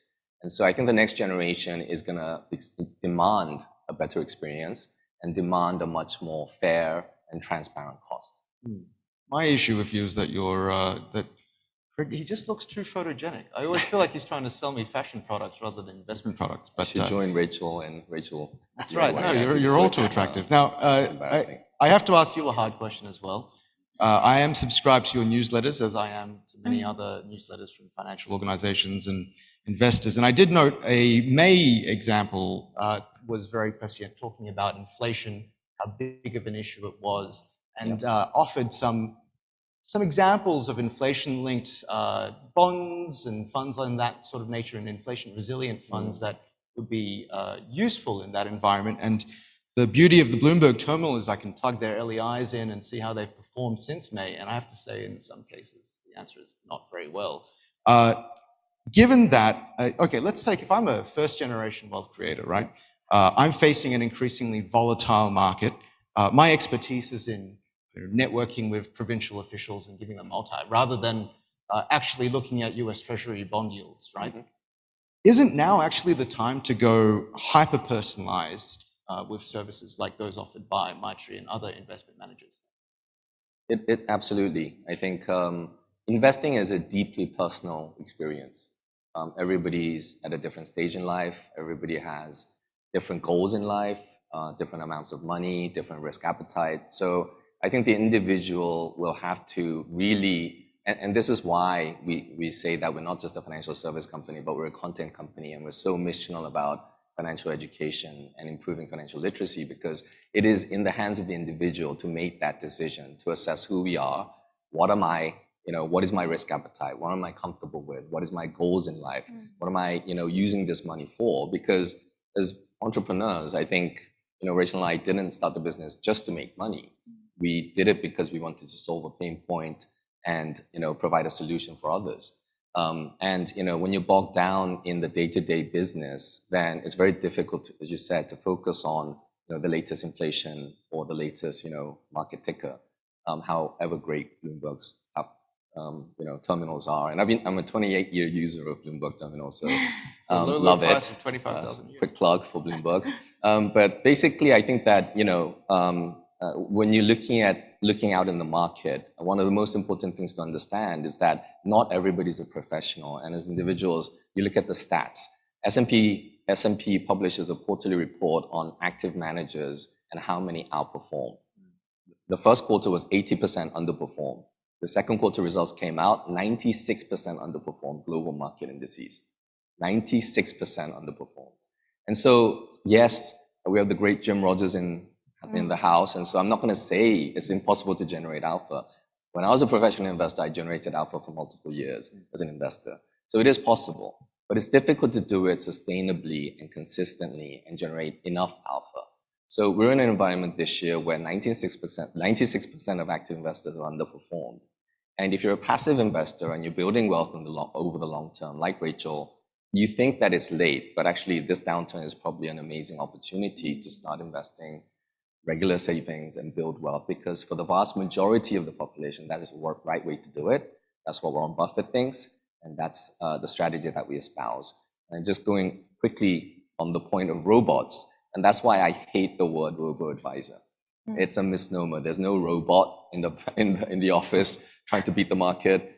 There's no robo, and they often don't give advice. They just build a product, a fund, like a hedge fund or an actively managed fund. And invariably, over time, they underperform. So we like to call ourselves a digital wealth platform, where we're providing a service like Amazon and Netflix does. The real takeaway I got from you is that we should all give money to Jim Rogers. That sounds like a plan we can all get behind, given that he's speaking. So if I can close by asking you, Rachel, a somewhat difficult question. Right now, we're facing so many macroeconomic headwinds. How difficult is it, frankly, when there are so many issues facing all businesses, including yours, to think about these bigger picture issues, right? The sort of the legacy issues, the what you leave behind. And do you actually still think about, what you'll leave behind on the world once you're gone? Or is it all about how the heck do I get my products off the shelves? Yeah, I think at this stage of my life, I think being a mom also and taking care of so many people in the business, I think it's also more than just for myself. And I totally agree with what Sam said. I think it's also really making use of the market that they're in now, the situation that we're in now, to make bolder moves also. And I think this also applies both to the business and to our personal lives as well. So yeah, I think that's something that would be important for me personally and as a professional as well. Second baby coming? Second baby coming, we'll see. Well, look, thank you so much. Oh, we do have one very quick question from the audience. Are digital platforms for mass and mass affluent investors consistent with using active managers and providing newsletters with investment opinions? Yeah, I'll try to unwrap that question a little bit. It's putting in a lot of different things. First of all, I think digital platforms, obviously, in its early adoption, is for mass and mass affluent. But I'm a believer that we can actually digitize high net worth services. I mean, Dallas have grand ambitions to build high net worth, ultra high net worth solutions, private market solutions and platforms as well. So we're not just for the mass and mass affluent. We want to be a total wealth platform that serves you throughout your investment journey, through your investment life. Especially if you build wealth and become a high net worth and ultra high net worth individual. So that's, I think digital is something, the future is digital. So we have to adopt digital solutions for the high net worth, and private banks and many other guys is doing that as well. The education piece is just something that we just have to continue to do and push on, because I think it's critical to the success of not only individuals and families, but society and nations. We just aren't educated well enough in terms of financial things. Even when I was a professional investor, I would run my professional money, tens of billions, in an institutional way, but then I would punt stocks and buy invest in my friend's company without doing any due diligence with my private money. So even as a professional investor, I'm not managing my investments properly. And when you invest, there is a right way of doing things. Things like, diversification. 90% returns actually are generated by asset allocation, because the asset class, is what drives returns. So all these basics, we do need to, give individuals and empower them to do it in the right way and make the right type of investments. How did your PA go? Given that you're still working and not retired on the yacht. I was told to do this Me and My Money session where I opened myself up to my worst investments. So it's there, $100,000 put into my friend's company, a fingerprint technology company, that went to zero. That was my worst investment. But in the financial markets, I've actually done much better. I hope so. On that Be careful note, of private markets. That's well, apparently the poll says everyone should listen to financial media, which is what happens when we stack half the room with journalists. But thank you, everyone. Please give them a warm round of applause. You've been fantastic.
Please take your seats. The program will begin in 5 minutes.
Please take your seats. Our program will now begin.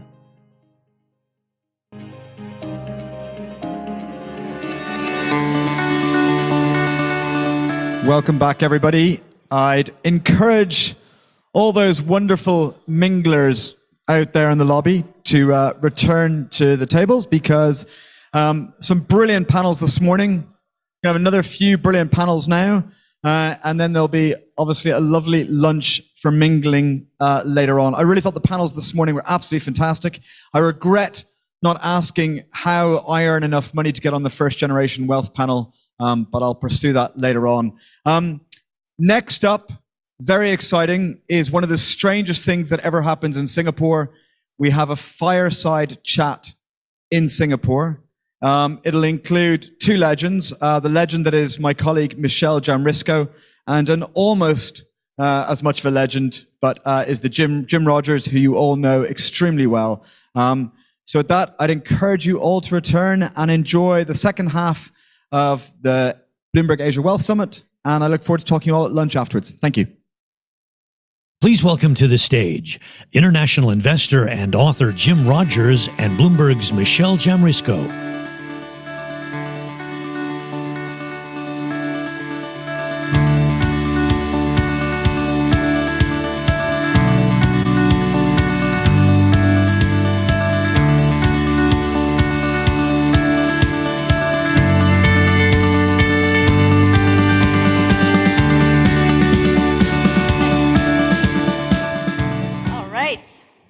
Welcome. Good morning.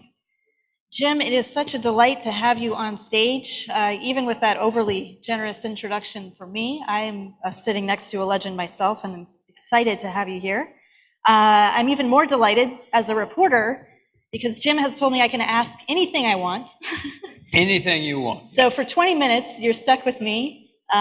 We have someone here who has such a colorful career, growing up in a small town where you tell me your phone number was a single digit. My phone number was 5, yes. 5. I don't think I can reach you that way now. Discovering Wall Street as an avenue for your worldly interests, and then retiring at the age of 37. So I feel like I've missed my chance just about.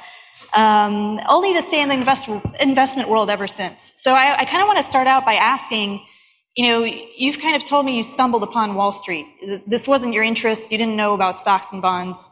How did that happen? How did you kind of come into the investing world at a young age? No, I knew absolutely nothing about Wall Street. I knew it was in New York, and I knew something bad happened in 1929.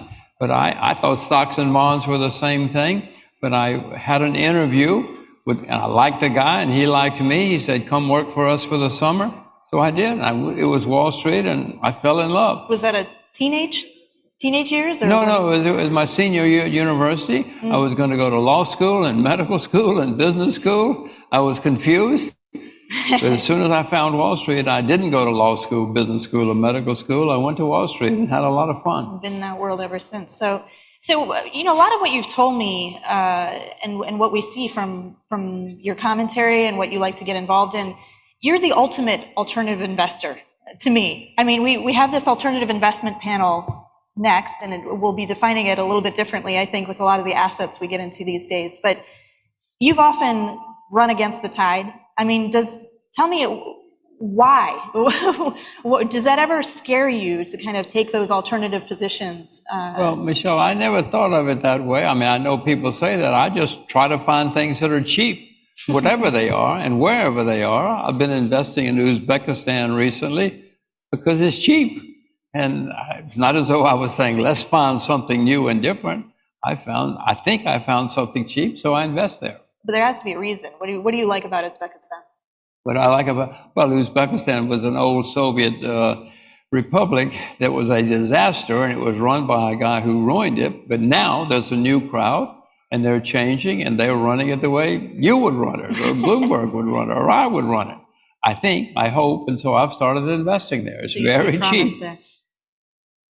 So where else are you looking now that you think, we've kind of played the gloom and doom? Michelle, as I look around the world, bonds are a bubble. Bonds have never been this expensive in history. Property in many places, New Zealand, Korea, many places, property is a bubble because of low interest rates. Well, interest rates are going to go higher. So property is not a great place. Many stocks were a bubble. Samsung went up every day. Tencent went up, Many stocks were forming a bubble. It's calmed down now. But the only asset that I know that's still cheap is, commodities. Silver is down 75% from its all-time high. These things are very, very cheap, and those are not bubble numbers. So, and if we're going to have inflation, which we are, if you own the things that go up in price, when there's inflation, you make money. And by definition, commodities go up when there's inflation. I do want to get into that inflationary environment in a bit, but you've told me, speaking of alternative investments, that you don't trade in crypto.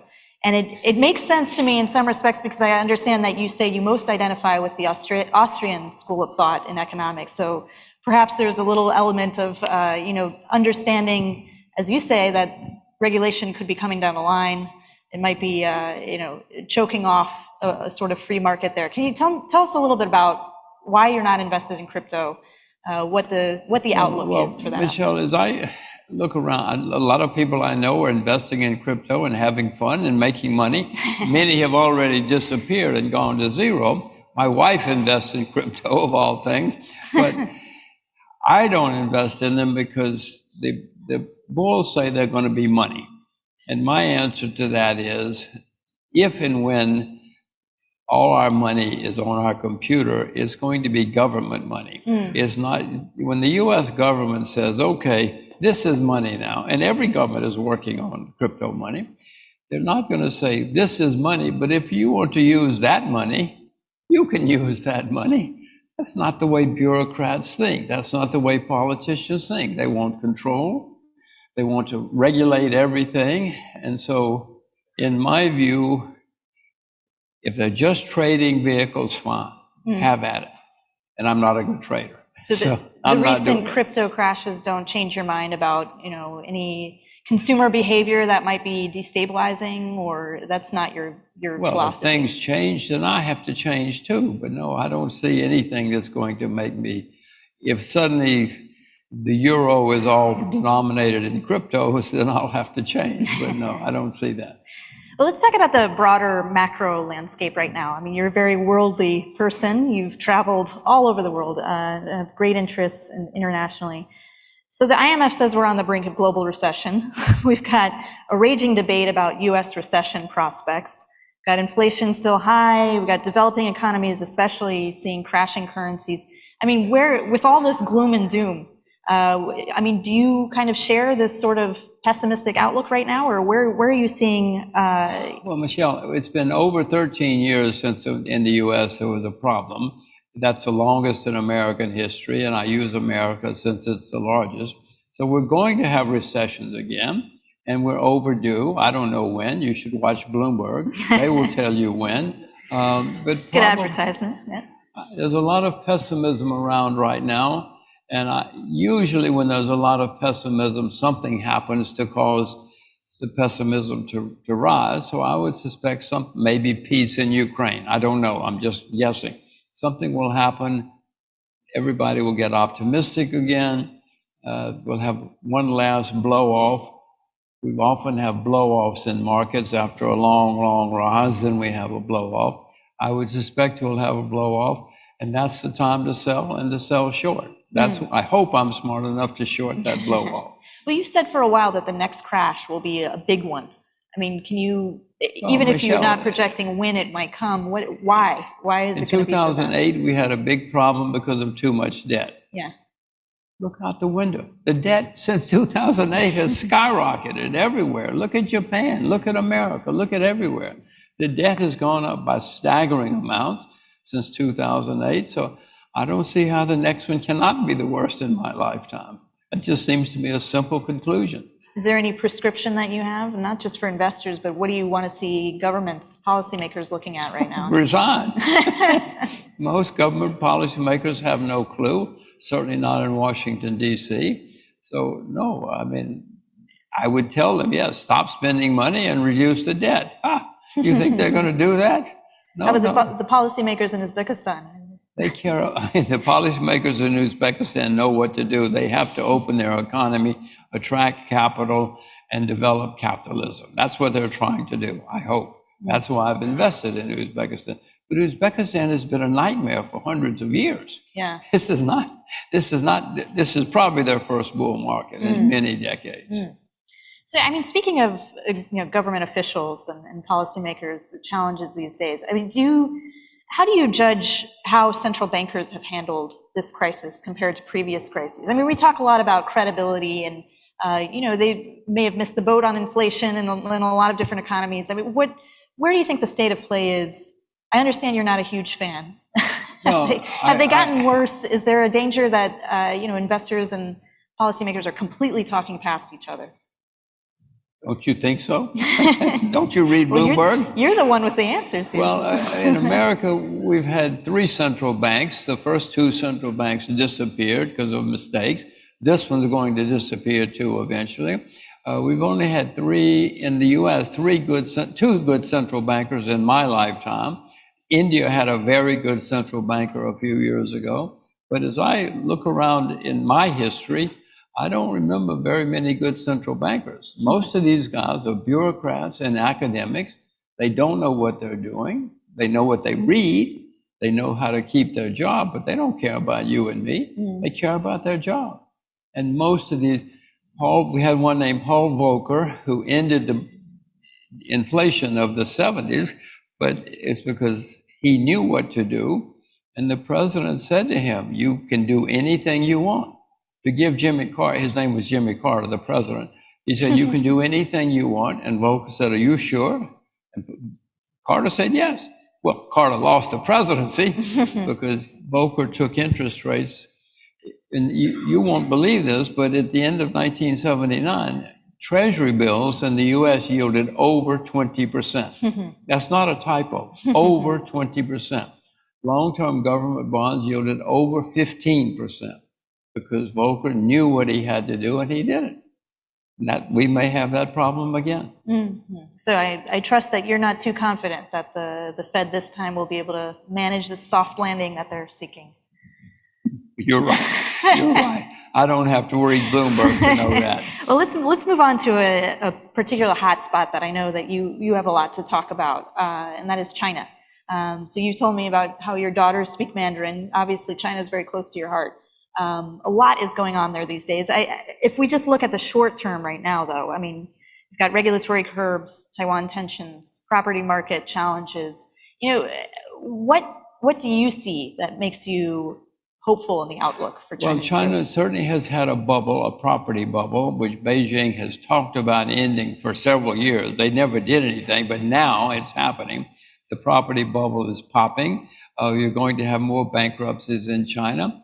And Beijing says they'll let people go bankrupt. I hope they mean it. It'll be good for China. It'll be good for the world. And then we can start over.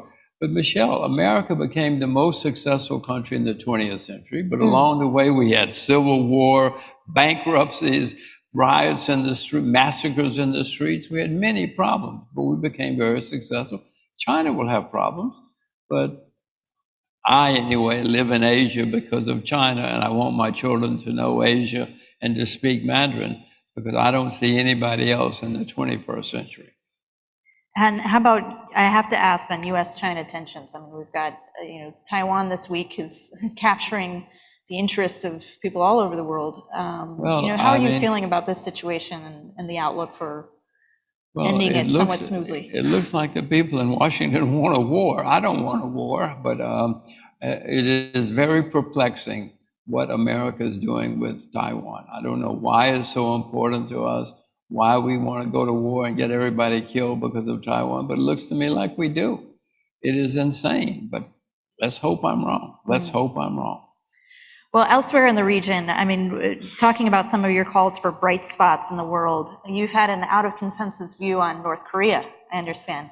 So talk to us about that. Why do you see such prospects there? And obviously you can't put your money there right now, but do you see it happening in your lifetime? I wish I could invest in North Korea, but I cannot. But no, once the DMZ opens, once the 38th parallel opens, it's going to be a very exciting place. They have cheap labor, educated labor, natural resources, capital, management ability. It's 80 million people right on the Chinese border. It's going to be very, very exciting if they open up. And the kid wants to open up. So far, the American Army won't let him. The problem is the American Army will not leave. It's the only place that America can keep troops on the Chinese border and the Russian border, so they won't leave. That's the problem. The kid wants peace. The kid wants to do for Korea what the Chinese did in China. But unfortunately, the American Army won't leave. But if and when, it's going to be very, very exciting. Do you see that happening in the next? I see it happening, but Mom may be the only one who sees it happening. So far, the American Army, Mr. Trump thought he could win the Nobel Prize. The American Army said no. We're not going to leave, Mr. Trump. Well, I do want to take at least one question from the audience here. There's one who says, Jim, I remember your talk on stage using a sachet of sugar as an example. You were proven right about food getting more expensive. I wonder when this was. What is your current outlook on the subject of food inflation? Well, agriculture has been a disaster for 30 years or so. The average age of farmers in America is 58. The average age in Japan is 66. I mean, farming has been a disaster for a long time. The Chinese have a wonderful word, wei ji. It means disaster and opportunity, the same thing. So I see great opportunities in agriculture. I've invested in agriculture, and I plan to invest more, because either we're not going to have clothes, we're not going to have food, or agriculture is going to continue to get better. What about this current run of food price growth, especially? I mean, do you see, obviously it's very hard to predict with all the weather impact as well, but where are we on the food inflation story? Well, inventories are being worked down because of the war and because of the virus. I am investing in agriculture and plan to invest more, because I see something has to change, and it's starting to change. And the war, of course, in Ukraine makes agriculture even more, it makes it more attractive, because there is no food. Because the Russians and the Ukrainians are both huge producers of food. If you're having a war, you don't plant many crops. And so I think things are going to get better. I recall that you've told young investors to get involved in goods, commodities. Well, if you like working outdoors, agriculture is going to, as I said, the average age of farmers in Japan is 66. America is 58. The highest rate of suicide in the UK has been in agriculture. Nobody wants to be a farmer. That means there's opportunity, because there's not much competition. Well, let me take one other audience question. What is your view on India? Well, if you can only visit one country in your life, I would urge you to visit India. There's no place like it. The food, the sights, the men, the women, everybody. It's a very, very exciting place. But it's the world's worst bureaucracy. They learned bureaucracy from the English, then they took it to a higher plane. It's a horrible bureaucracy. If you can find a smart Indian, and there are plenty of smart Indians, you'll get very, very rich, but you have to be aware of the bureaucracy, because it's a nightmare. Well, and at times I have invested in India, but not now. I wish we could take a sort of global tour, because one of the most fun facts about you is that you have a Guinness Book of World Record for motorcycling across 6 continents, huh? I have 2 Guinness records for going around the world, but Michelle, it doesn't pay the rent. Well, this is what I wanted to ask you. I mean, to end on a high note, you've recently written a book dedicated to your daughters about, how to achieve success, and, a lot of advice for young people especially, right? So give us a little bit of a flavor. How does one become someone who's comfortable flitting across the world on the motorcycle, but also, engaging every day with a very fast-paced investment world? Well, I've tried to teach my daughters that the money is to be saved, it's not to be spent. I got them piggy banks when they were very young, so that 6 piggy banks, so they could put money, different currencies, into the piggy bank. I wanted them to grow up thinking. What were those currencies, by the way? Singapore dollars, US dollars, British pounds, Chinese, it depends on where we are. We travel some. So I want them to think of money as something to be saved, not to be spent. We all know many people who have ruined their lives because they didn't understand money. When my 14-year-old, when she turned 14, I told her she had to get a job because everybody should learn about work. I thought she would go to McDonald's and make $8 an hour. She's smarter than I am. She got a job teaching Mandarin at $30 an hour. And she complained because the grown-ups make $60 an hour. I said, you're 14. Anyway, I've tried to teach them about working, about saving, about, that money is not just to be frittered away. Do you worry at all about this next generation of investors? I mean, of course I worry about this generation of investors. What is your biggest worry about the current? The staggering amount of debt, which most people these days think is normal and not something to worry about. I've read enough history to know that it is something to worry about, and it's going to cause us many, many problems down the road. Even after the next crash. Well, after the next crash, yeah, the next crash is going to be horrible, and it may wipe out a lot of debt. So yeah, if we start over, yes. Or if we eliminate a lot of the debt, things will be better. But right now, that's what I worry about a great deal. All right, well, let's finish on a high note. Maybe one area of the world, it could be an asset class, could be a geography, could be something that's underestimated in its investment potential right now. Can you just give us? Well, I mentioned Uzbekistan, Yep. agriculture. I mean, agriculture is still a disaster. So I don't want to beat a dead horse, but I would say agriculture is probably very attractive right now. Well, thank you Or another note, people should learn to sell short. Most people do not. But you don't want to do that, right?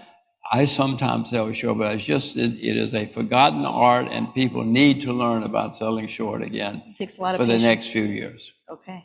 Well, thank you so much, Jim. It's such a pleasure. I appreciate you sharing your views and your background with us. It's my pleasure. I'm still a fan. Thank you, Thank you. Michelle. Thank you.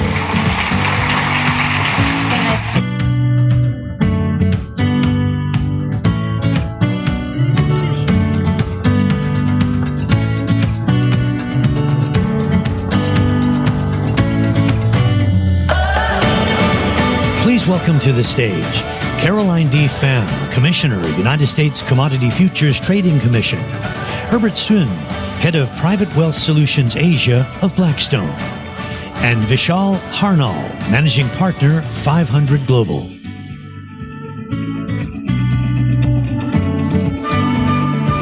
Right. Okay, behave yourselves. Try our best. So now we're moving right into, it was a good segue, I think, from speaking with Jim Rogers to alternative investment. And so I want to start off with the current state of play. Of course, a lot of the news recently, when you think about alternative investment more broadly, you think of the crypto crashes and everything else that's kind of colored the news, perhaps around the dangers, especially in this environment. But I want to get your views, are these the sorts of crypto crashes that we've seen, are they isolated, sort of Darwinian, market changes, or is there something to look at here that's kind of coloring the alternative investment landscape more broadly? Yeah, so you mentioned crypto, maybe NFT and other types of alternative investing. So this is going to sound a little old school, but at Blackstone, we are the largest alternative asset management firm in the world with over $900 billion of AUM, but we don't do any of those. So I'll leave the venture part to Vishal, but what we focus on really is on the private markets. When it comes to private equity, we have a traditional buyout strategy that has a 35-year track record. We have life sciences, growth equity, and a few more others. But what I would take the opportunity to highlight two areas. One is private real estate, and then the other is private credit. Because in a cycle like this, you want to own inflation-resistant, real hard assets. That's U.S., for instance, the private real estate market is doing pretty strongly compared to this. S&P was down 20% in the first half of the year. Even listed REITs were down 20% in the first half of the year. But then private real estate has been posting positive performance. So that's one area. And then the other one is private credit that we're focusing a lot on.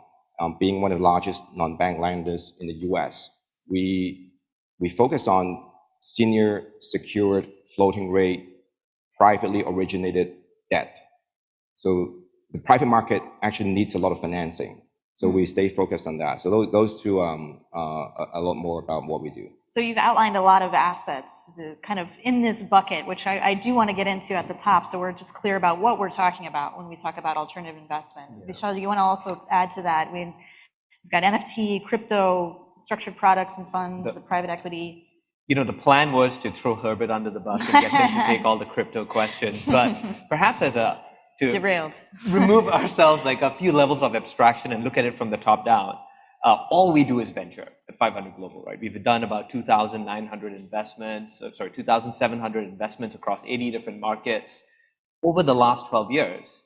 And so as investors that are investing into this asset class that is bringing about and birthing the new technology companies that are shaping the way we would live, the way that we work, the way that we play, our view has always been to go back to first principles in times like this.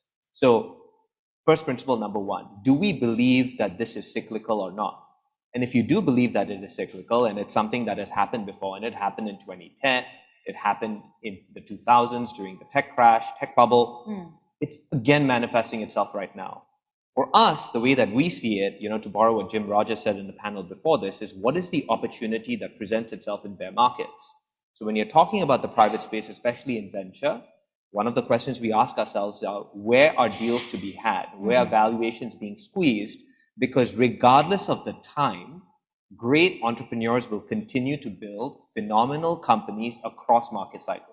In fact, some of the best companies have been birthed themselves in times like this, and the most innovative companies, Dropbox, Slack, GitHub, Credit Karma, tons of companies have been born during these times. So we're on the hunt for opportunities like this and are taking advantage of the fact that some of the valuations have come down to invest aggressively from idea to IPO in companies in the space. Well, whether it's more cyclical or perhaps structural, I mean, can you give us a sense, any of you, about the allocation switch from traditional to alternative investing? I mean, how big a deal is this right now?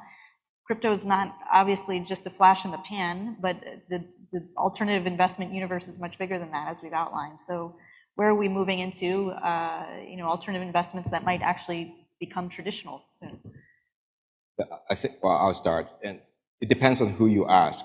If you're speaking to a sovereign wealth fund, so we work with a lot of institutional investors in the world. If you look at the allocation, well, GIC, for instance, is one of those that is publishing the asset allocation information on a website. So this is literally public information. You could see that from 2021 to 2022, the allocation to private equity increased from 15% to 17%. And then real estate allocation increased from 8 to 10. So the two asset classes together represents 27% of GIC's portfolio. That's a typical sovereign wealth funds allocation. And then if you look at pension funds, maybe ranging from 20 to 30% in alternatives. And endowment funds actually tend to have a bigger allocation to alternatives, maybe 40, 50%. That's a big contrast to individual investors who typically we have like below 5% allocation to alts. Actually, a lot of people are still not fully aware of the benefits of including private market exposures in their portfolios. That's sort of the landscape we're talking about.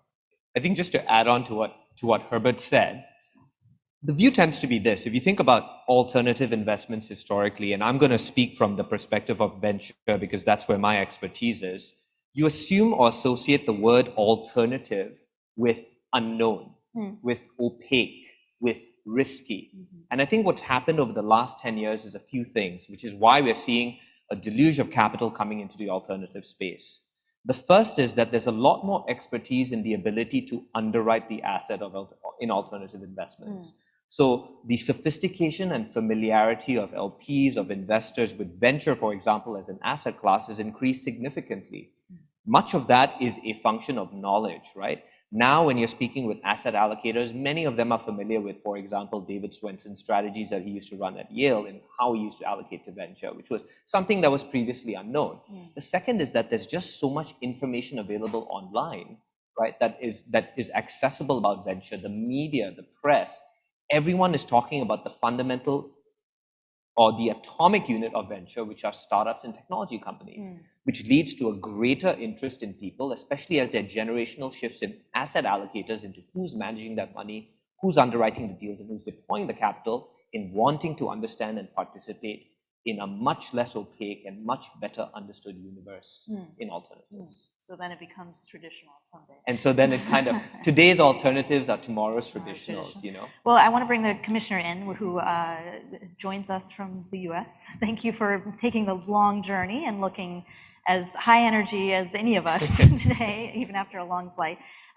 So we do want to get into a bit on the regulation side.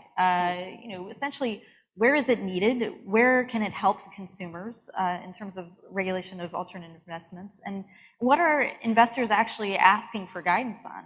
Perhaps they want some of these rules. I mean, if we can get into a few specifics, obviously there's investment caps talked about, leverage caps, the role of exchanges that seem to be doing everything right now, licensed versus regulated entities. I mean, tell us what rises to the top of your list right now and what specific rules and regulations you think are most important? Yeah, sure, of course. So I think there's a couple ways to approach that question. So first of all, I should give my disclaimer that the views I express today are just those of my own and not those of the CFTC or my fellow commissioners.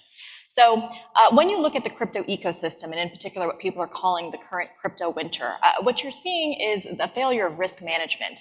And with the crypto market volatility, it's really exposed those who had not strong business models or who really were not on top of their risk management and were over leveraged or didn't have a good grasp of their exposures, or quite frankly, some of whom were engaging in fraudulent practices. And so I think this is where strong regulation is necessary, because we have seen these types of cycles before where you have a new or emerging industry. It's not subject to the types of strong regulations, particularly for financial institutions or financial services firms. And unfortunately, sometimes what does happen is you end up with investors or consumers who are left holding the bag. And so that's why in the United States, what you've seen is an attempt, and not just in the United States actually, but all around the world, and particularly with the international standard setters, to bring the crypto sector within the regulatory perimeter. And so there's two ways that you can go about this. First of all is making sure that the firms in the crypto ecosystem do have minimum financial resource requirements, are required to adhere to risk management standards, are required to engage in credit underwriting and manage their credit risk, do have to provide some transparency and some disclosures and reporting about their operations and their financials. And so all of those things, again, are pretty run-of-the-mill, but for this sector, they've not been doing that. It's just not been required, particularly when you do have a patchwork of regulation, whether it's in the United States or in other jurisdictions. Besides that, the other piece that's very important is investor protection and just generally what we would call retail protections. Now, in the global wealth segment, because that is more of an institutional or sophisticated asset class, I do think that the types of investor protections should be tailored, which is similar, for example, in the United States to what we have with the different types of investors, whether qualified or accredited or what have you. So I think, first of all, disclosures are so important. I think everybody who's wanting to make an investment decision must make sure that they have the information necessary that would be material to an investor.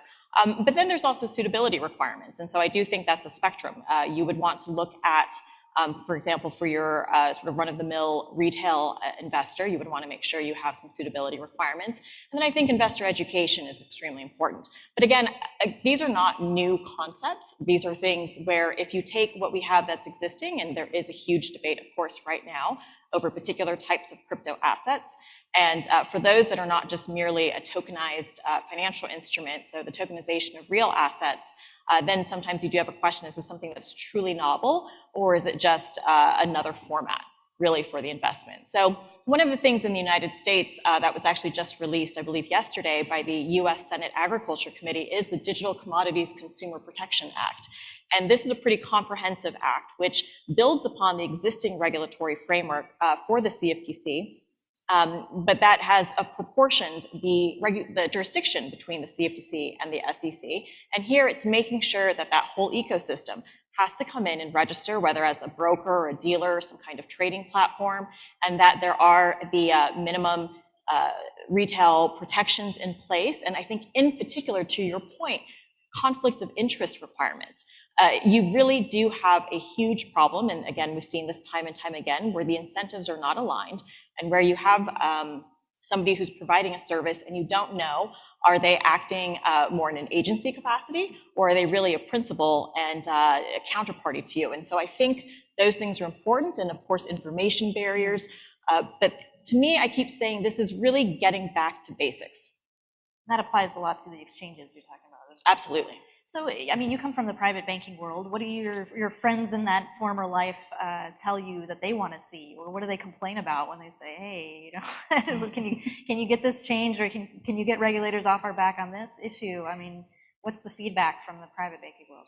So what's really been surprising to me, but maybe it shouldn't be surprising, is how much people really do want regulation, and they really are looking to have things be clear and transparent.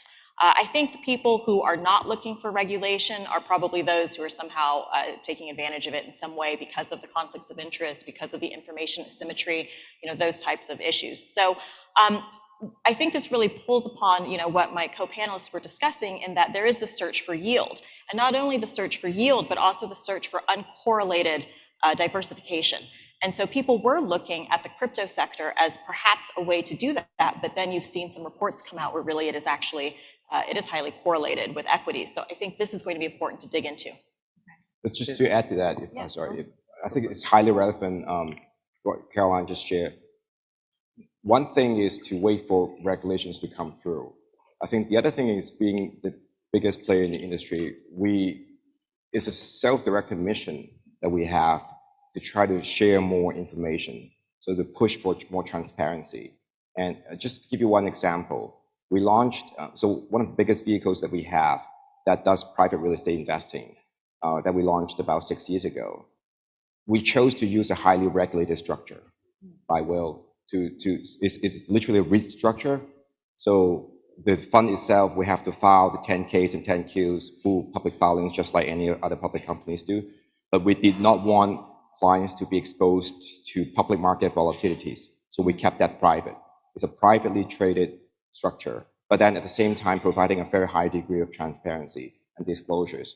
And that's one big component of it. And you also touch on the other one is probably understated, is super important, is education, right? So providing the information is one thing, helping investors to comprehend, instead of asking to go through all the public filings that we have, just really educate more investors about what we do, how we do things. That's mission critical. We put a lot of resources at Blackstone doing that. I'm gonna take an unpopular and controversial opinion on this. Venture is contrarian here. It's all about that. I think when people want regulation, what you really want is certainty. And the reason why regulation is so needed is also to create rules of a game that you have. I think what's happening in crypto as an asset class is that it's on the cusp of innovation, right? People are feeling out an ecosystem. It's messy. It's not neat and tidy in its boxes that can be easily managed. And when you want people to be creative and you want them to be innovative, and you're designing what is fundamentally a new asset class and economic incentive system, you've got to give people some freedom to innovate. And what happens is regulation then catches up. The downside is there are, of course, going to be charlatans. There are going to be, of course, troublemakers and mischief makers, and fraud is going to be perpetuated at some part of that. And that's where the protections are necessary, which is the participants in the ecosystem, especially the end consumers and customers, should be fully aware of what the risks are for this new and frontier asset class that they're participating in. But if you're an entrepreneur that's in the space, and if you're an investor that's looking at it, innovation should be encouraged. And the only way that you're going to learn about it, and the only way you're going to see what gets generated, is if you allow new companies to be built and created, and then take and try and find a good way to underwrite that risk and protect, of course, the stakeholders involved. But I think that's the framework in which we are playing in crypto. So the swings that we're seeing right now aren't so material, I feel. It's just the process of innovation as it's being felt out. And it's going to take a little bit of time. So we need the rules of the game, but I want to, off one point that you said, I want to ask about consumer behavior and all this. And we were talking earlier about NFTs. Still, for the life of me, maybe I'm too old school, I cannot envision what sort of bragging rights I would have if I got an NFT. I clearly won't be investing in one. But I mean, this is someone who collected baseball cards when I was younger. Tell me, what is the point of an NFT? What do investors, what do consumers think that they're getting out of it? And is there something here that is dangerous on a larger level? Do they know? Are they educated? Are consumers sufficiently aware of the risks in these Do you asset own classes? an NFT? I do not. Do either of you have an NFT? I tried to buy one, but it was difficult. That's the whole thing. You have to remember your customer experience, your user experience. Out of pure curiosity in this audience, just random show of hands, how many of you own NFTs? NFTs out there. Oh, it's not bad. Look at that. And then able to figure it out. You've always got to add the 10 to 20% that are too shy to say that they've got it. So the numbers are always going to be a little bit higher than what you see in the audience because I don't want this other person to know that I have an NFT. it's a giant experiment in a new way of proving ownership. I think the tricky part about what's happening with NFTs right now is, I mean, there are many analogies, right? It's like having an online version of baseball cards, or I think Carolyn had mentioned when we were talking earlier, Beanie Baby collection, but Sure. digital, right? Like something like that. That was your bet, right? Back in the day. Right? Yeah, that was my big thing, Beanie Babies. And so it's a new way of right now it's just manifesting itself as a way to show collectibles and then to almost gamble on the future value of them.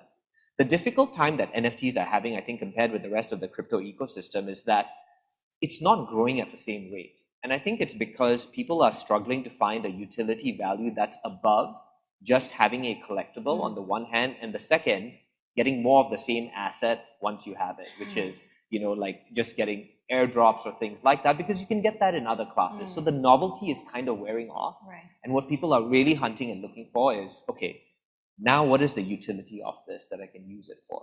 In some ways, it's for membership to various clubs, participating in certain DAOs or, like institutions like that, but still on the hunt. Maybe others are having problems with the commissioner. But I think this is very interesting because I've been doing a lot of learning about Web3 and the metaverse, because if I'm going to regulate something, I think that first of all, I should understand what it is that I'm regulating. It seems basic.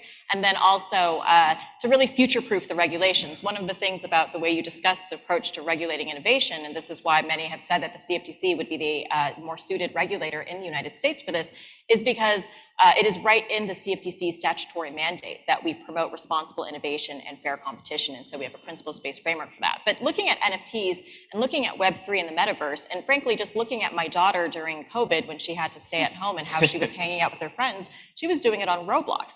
There is an increasing segment of the population, particularly amongst the younger set, I think maybe your 9 to 12, but then also up to your 18 demographics, where they spend an increasing amount of their time online, whether it's in a gaming world like in Fortnite, which actually people are just socializing and hanging out in Fortnite, or whether it's Roblox and others. And just like when you hang out with your friends and you want to show that you have like the latest sneakers, for example, people want to buy these collectibles, these intangible digital assets, and it's something that they like to show off. It's just like any other consumer behavior. The other thing that I think is interesting with innovation and technology is oftentimes you do see that in either the consumer sectors or in media and entertainment. And I think that's what we're seeing with NFTs. First, you're seeing people experimenting with it there, and then we'll see if it moves on to other applications. But one of the things about Web3 that is critical that people are trying to solve for is digital identity, is the piece that really you need to make a true metaverse or Web3 experience work.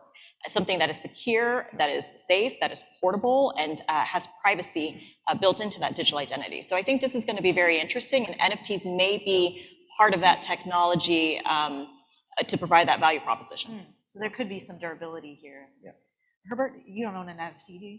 No, I think this panel is super interesting. As we here at Blackstone, we're just as old school as it gets. We're in the same camp. You need to excuse yourself to make a trade. That's what So, because Caroline, you mentioned earlier about like clients might be looking for differentiated, uncorrelated types of assets in their portfolios. You mentioned about people seeking yield. So we just find different ways to provide that kind of exposures, like private credit. We lend to companies. We know what the business is about. We underwrite a loan, and having it senior secured, yielding more decent than the public market, and at the same time having the protection of being senior secured and floating rate in nature. I think that's some good exposures to include in the portfolio. And well, digital asset. Well, we are among the very few that we didn't even touch SPAC. I mean, that's. People don't really talk about it these days, but we keep an eye on all these new trends at the same time, because we're safeguarding a lot of like pension capital. So we tend to go more old school, I would say, like playing that online theme. We are a big believer in e-commerce growing over time. That kind of mega trend, we actually own a lot of like last mile logistics assets in the US. So people still have to put the goods on the shelves, right after all. So, something tangible, it's what we are, focusing a bit more on. Well, I want to ask, I know we've defined alternative investment pretty broadly, but in the short and medium term, when we're looking at the world, and we talked with Jim Rogers about the macro environment right now, high inflation, strong dollar, a lot of uncertainty. in this environment, do you see more people flocking to alternative investments in that search for yield we talk about, or is it so uncertain, and this is another uncertain asset that people are holding off and waiting around? What is the trend right now and into 1-5 years into the future?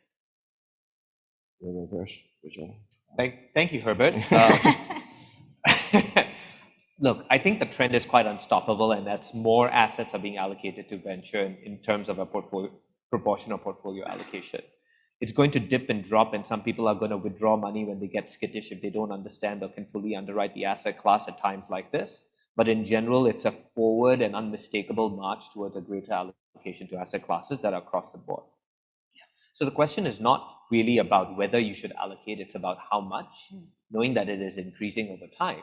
So when you talk about new things, I love what both Carolyn and Herbert said earlier, which is that when you come to things even like NFTs, and that's a bit of an extreme example, no one is suggesting anyone bet the house on it, that you put 80% of your portfolio strategy into buying a bunch of apes, right? Not a great strategy to have if you're an asset allocator or an investor.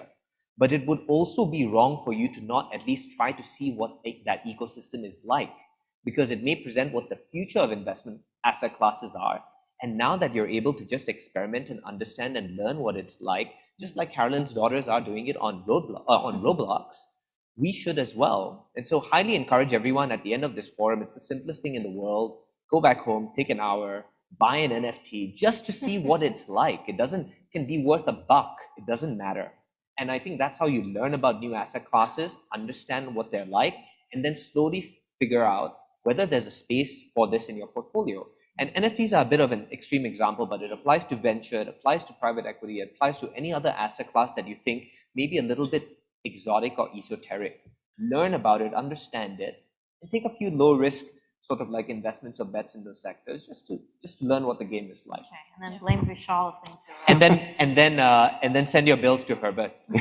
Allocate your capital with Blackstone. And I really appreciate what you're saying, because the question that I've been asking, and many people have been making this analogy, is NFTs that are collectibles, isn't that just more like those in the wealth segment who might be looking at doing art, for example, diversifying and investing in art, and that is something that's correlated.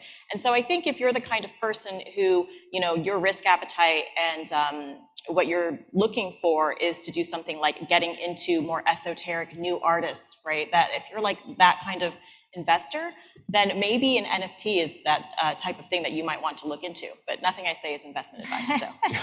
But I was just trying to summarize a little bit. So I think it's a combination of finding something different from stocks and bonds. This is a good year to start doing that, because it doesn't matter what the mix is, it's not working.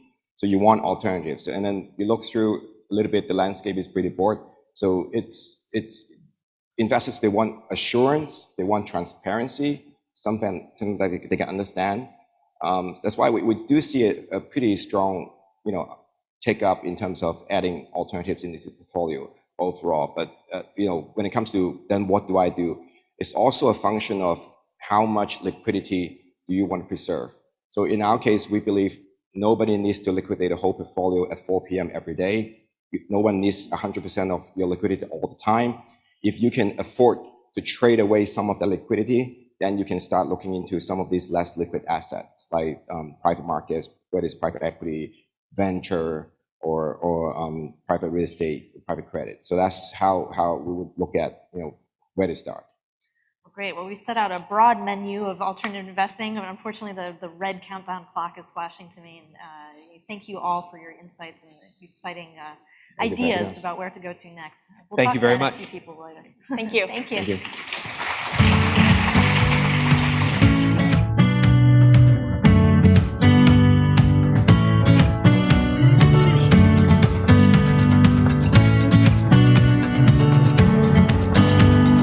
Please welcome to the stage Toko Crypto Chief Marketing Officer Nanda Ivans, Rich Teo, Co-founder and Chief Executive Officer Asia Paxos, and Dragonfly Capital Partner Mia Dung, for a conversation with Bloomberg's Joanna Ossinger.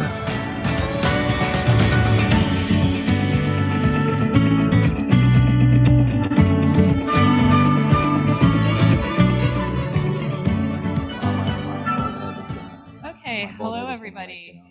Welcome hopefully we'll give you some interesting stuff about investing in Web3 and crypto. Let's see, before we get started, I think we have a poll. The biggest risk to wealth creation is what? And we have geopolitical tension, market volatility, or cyber attacks. So please vote on that. In the meantime, I will introduce the panelists. We have Nanda Ivans, who's the Chief Marketing Officer at Toko Crypto. We have Mia Deng, who's the partner at Dragonfly Capital, and Rich Teo, who is the co-founder of Paxos. Let's see. Actually, let's do one question before we get to the poll. So can you all give us a sense of where you think we are in the market cycle? Are we going to bounce back quickly? Are we going to be down for a while? Nanda, do you want to start off? Well, hi, everyone. My name is Nanda Ivans. Apologize for my disco ball head. No, my thinking is that, I mean, I've spoken to a lot of analysts, and I think the market is going to kind of be a little bit like this for at least, another year, right? So the recovery is going to be slow because there is geopolitical issues at large, and these factors are, previous bear market, these geopolitical factors are not at play. But now you've got inflation and also war, unfortunately. That's going to kind of hinder. Although, having said that, you've got a huge increase of user and coiners or crypto enthusiasts in the past 2-3 years. Even in Indonesia, it's grown from less than 2 million people to 15 million people in the last 2.5 years. But that doesn't mean that the market is going to recover sooner because of that. Okay, Rich? Yeah, so that didn't sound very bullish, but I'm probably significantly more bearish on what's going to happen the next couple of months. There was a time that geopolitical tensions and all this stuff was actually good for crypto, and I think crypto has been in line with the markets, and that relationship has been inverse of late. I think the market would, I'm pretty bearish on what's going on. I think there will be more deleveraging out of crypto, and a lot of, and because of that and the lack of new money and new projects in this environment, there'll be less use cases, and a lot of tokens with promise of new technology probably would not deliver, and that would probably cause more downside over the next 12 months. And I think that what would really help it recover is actually new innovation, new technology, or new area that would bring in a net new group of users and a net new money into the industry. And I don't see that happening over the next 6 months. And so I do think that we are looking at more downside from here. Okay, thank you. And Mia? Yeah, so I'm not a trader, so difficult to say these market macro timing things. So, but as a VC, I would say I'm extremely excited for bear market because I think historically, if you look at past few cycles, some of the greatest companies are built during the bear market. So before Dragonfly, I was a founding member at Amber Group. I joined them when there were like 10 people back in 2018. It was also kind of the similar now, like market crashing, and now they're like $3 billion company, one of the biggest. They're also here in Singapore. So I think the bear market is great for people who are really fundamental and builders, really focus on building, and will be the catalyst for next wave of adoption. Okay, nice, thank you. All right, so we have the poll. I guess we can do just some results now. We have 63% saying it's geopolitical tension that's the biggest risk to wealth creation, 26% saying market volatility, and 11% saying cyber attacks. So there you go. We have geopolitical tension is what people think is the biggest issue. Okay, now let's see. We've heard a little bit of caution from big institutions about getting into crypto, and it sounds like you all think the near-term outlook is pretty cautious as well. But would you have anything to say about the caution of getting clients into crypto? Do you think now is a good time to get in, or is it a time to hold off? Mia, could you start off? Sure. So to give you guys a little bit background about Dragonfly, we started in the middle of 2018, and our first fund was 100 million, and after that we launched 2 other venture funds. We recently just closed a $650 million fund, backed by institutional LPs like Temasek, Harvard Endowment, etc. So I think our first fund was mostly high net worth individuals who are very much interested in checking out, hey, what is this whole crypto thing, Web3 thing? But looking across our duration of our history, we're really seeing this institutionalizing for both like crypto native financial institutions and as well as like LP interest is really picking up and seeing more institutions allocating to the asset class as a whole. Okay, and Rich. Yeah, I think that from an institutional client perspective, one thing the crypto market really needs is a good custodian and a good structure to hold assets on behalf of clients. I think a lot of the issues we've seen is that crypto is a very unique asset class where the exchange, the broker, the custodian, and all that is essentially just one company. And when you're managing a fund, you hold your own assets in your wallet, and no one really knows exactly what you have or what you're doing. So, I do think that crypto has a lot of innovative aspects, a lot of great technology, but I think that a lot of the industry has to move and learn from actually why traditional markets exist, is to provide good transparency to end users, to clients and investors. And having a great custodian is a good example of something I think we need. Over at Paxos, we provide crypto brokerage for guys like PayPal, Meta, Interactive Brokers, Mercado Libre, and guys like that. And that separation of who's owning the assets, who's holding it, what are the best executions for it, and that gives comfort to people knowing that the assets are held in custody in segregated accounts. So is the cash. For our tokenized cash business, we hold $20 billion in tokenized assets as a custodian on behalf of clients. So I think that separation generally from the traditional wealth management industry is extremely important. And I think that the next wave will see more people choosing to have a separate custodian for transparency, and so that clients know that someone's holding their assets safely and there's no excess leverage in there. All right, Nandi, your perspective?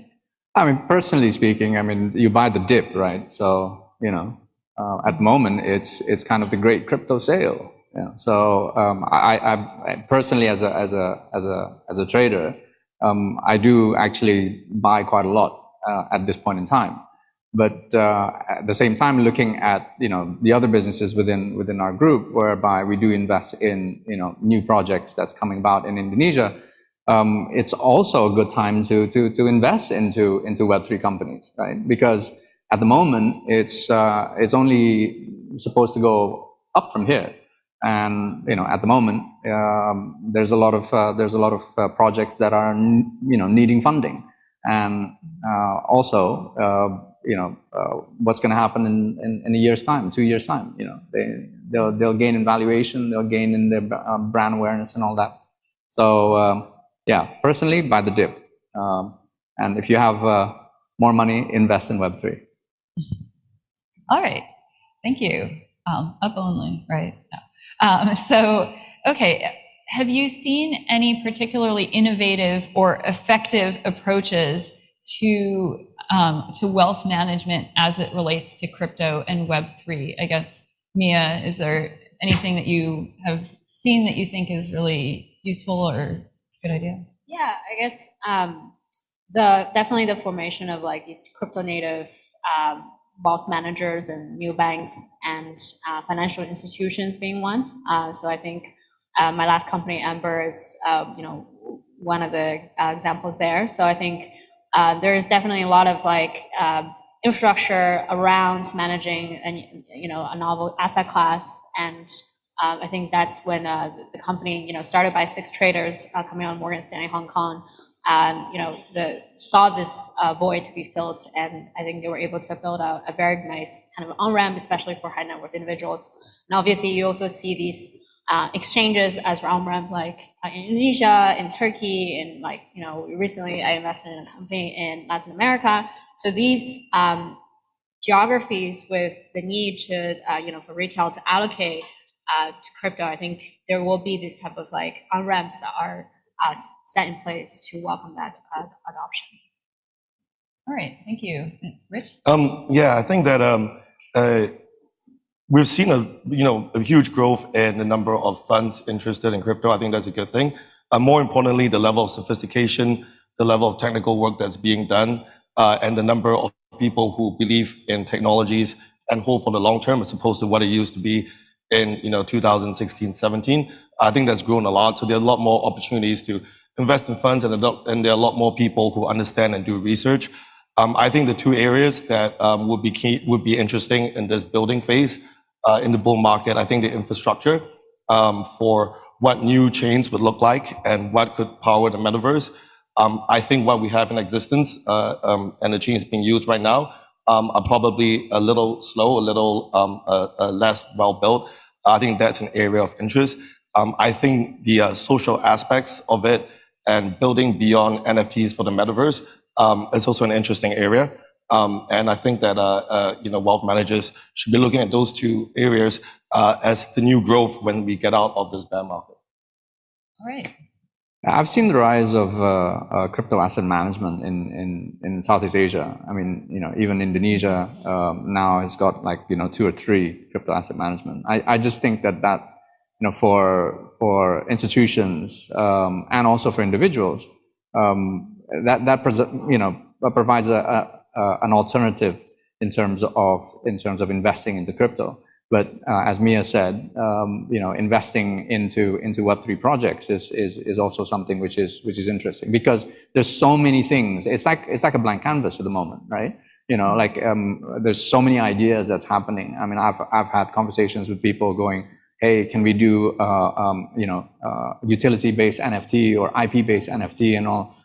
Selling golf memberships using NFTs, right?" So, I mean, there's so many ideas coming out there. I mean, I'm not just talking about NFTs, but as Rich said, on protocols and those types of projects as well. So it is kind of like, it's really exciting place to be. So, yeah, I think there's so many options at the moment in terms of investing into crypto and crypto-based businesses and projects. Okay, well, how do you feel that funding is holding up for things like that? Are we at kind of still a point in the cycle where there's demand, or has it really dried up? Definitely not. I mean, I've been advising the first crypto VC or Web3 VC in Indonesia called Sidonia, and they did a capital call in like $100 million in less than a month and a half. So, I don't think there is a lot of interest for Web3 projects, especially when there's positive and good deal flows coming through those VCs, those Web3 VCs. So I don't think I think it's quite exciting at the moment. I'm sure Mia and Rich could attest to that. Yeah, I definitely don't see for good projects like you mentioned, for people who are building real teams, good technology. I definitely don't see capital drying up. It does look like, and I agree with that, there are a lot of people looking to deploy capital into it. Obviously most VCs would invest for a longer term, and I think the bear market is not something that has deterred them at all. Yeah, I mean, I don't have much to add. I think definitely we're seeing more and more institutional funds coming into the space and backing fundamentally sound technologies and teams. And I think bear market is a good time to really, see a lot of the froth and the hot money is getting washed away, the weaker hands are getting washed away. I think these are a good time for us, who we're invested acyclical. So I think this is a great time for us to be deploying. All right. So what is needed to kind of take Web3 mainstream, or is it mainstream? Are there any holdups to it? Nanda. I mean, I'll take an example of like metaverse, yeah, like specifically for Indonesia as well. I mean, everybody's talking about it, but nobody really knows how to do it. One of the barriers of entry for the user is that an Oculus, the hardware is actually quite expensive. And you've got, let's say, well, there's a future Bali-verse or Indonesia-verse or whatever, Metanasia and all these kind of things. But, how many Indonesians can actually afford a $400 and $500, Oculus set, right? So the hardware becomes a barrier of entry into that. So once, the hardware becomes cheaper, then people are going to use it. But I say specifically for, Southeast Asia, it's probably going to be like 3-4 years time, but invest now, because in 3-4 years time, that's going to boom, So, I'll use that as an example, but yeah, I mean, I don't know, maybe. I think the two areas that would help us get to mass adoption over the next 5 years or so, I think one of them is having big existing platforms, fintech players come in a bigger way and provide their infrastructure to help people, buy and own crypto assets, and through that, they can form greater communities.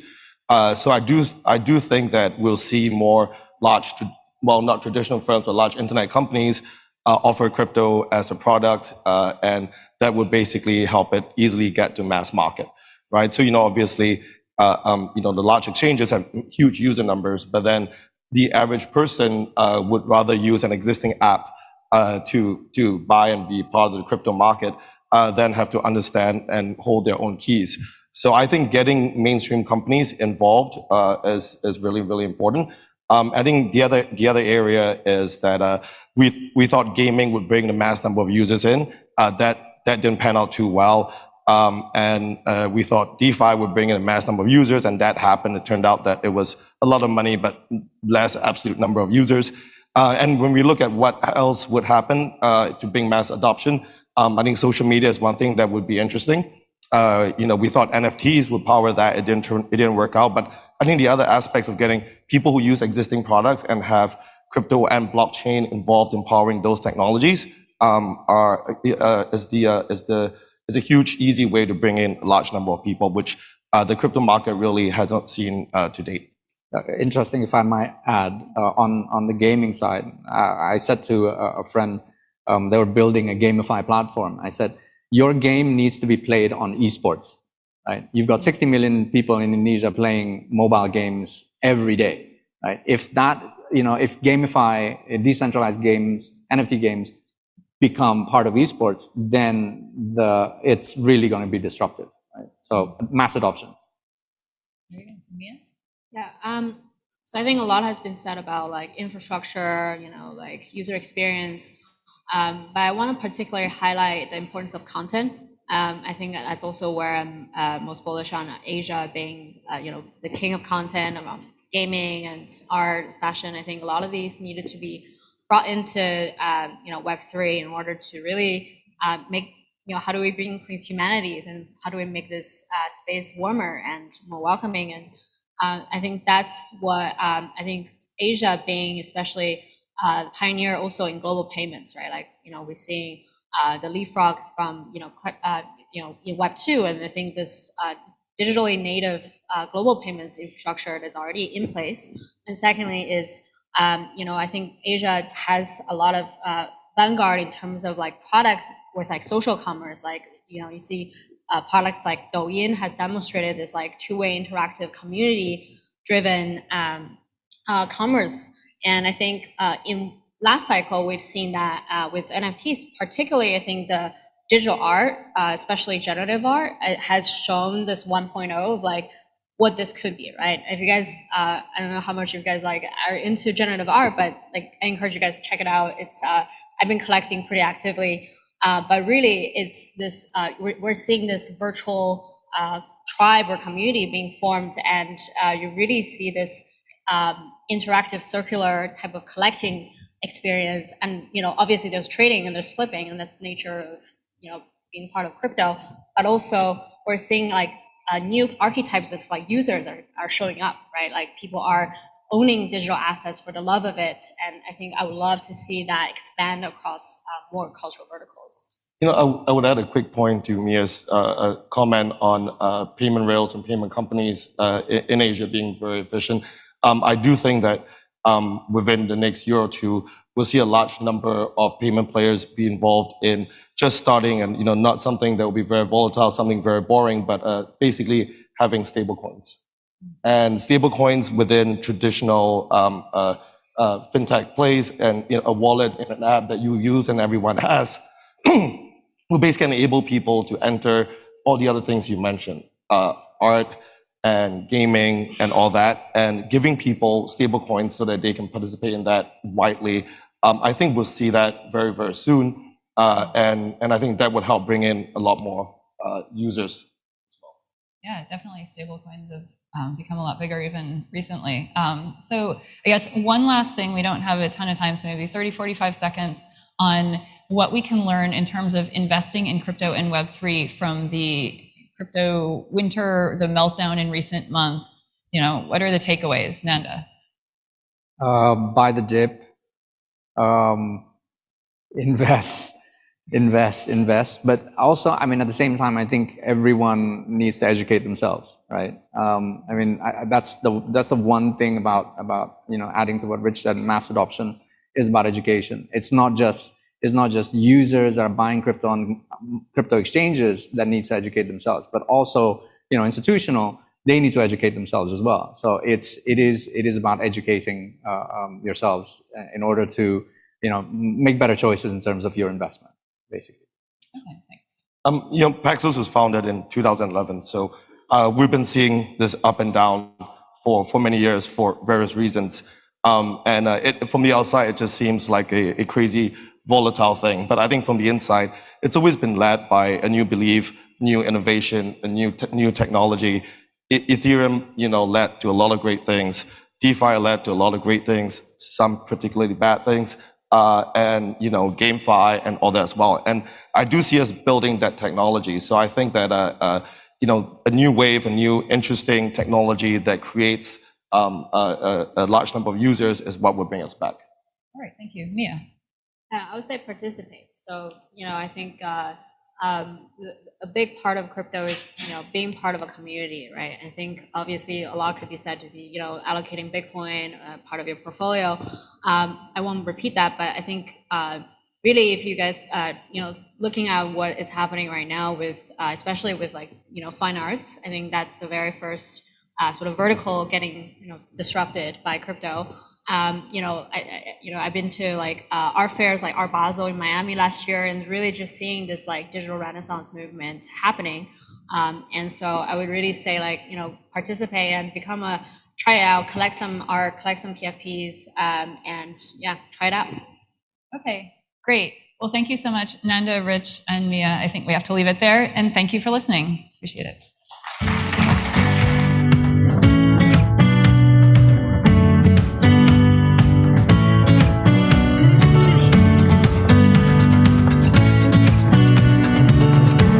Please welcome to the stage Gareth Nicholson, Chief Investment Officer and Head of Discretionary Portfolio Management, Nomura International Wealth Management.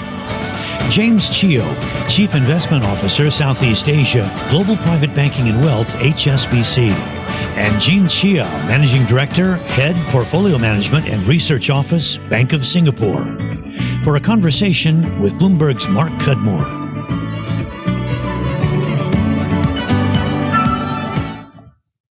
Excellent. I'm very excited. Not just because it's the last panel, but this might be the easiest panel I've ever had to moderate, because these guys were all so enthusiastic when we got on a call to talk about it. And also, I'm the odd one out here. They all work together at the same place, the same bank at the same time. So as Jean told me earlier, this is a panel brought to you by Bank of Singapore. We'll give you that kind of little promotion there. So wealth in times of uncertainty.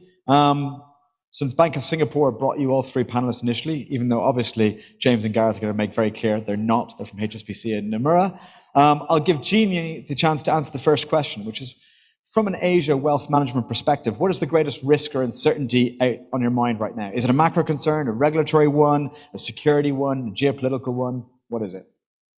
Thanks very much, Mark. And it's great to be among friends on a chat on stage, but I think we have very much in common, but at the same time, I think we'll contribute to this discussion with also very different perspectives based on our pre-call. So in terms of risks, I think what we can't get away right now is really geopolitical, right here, right now, which is in our mind, I think China is at a turning point and a very important one, both from a geopolitical perspective, but also for us, which is our focus as investors in terms of where we might position China within our portfolios.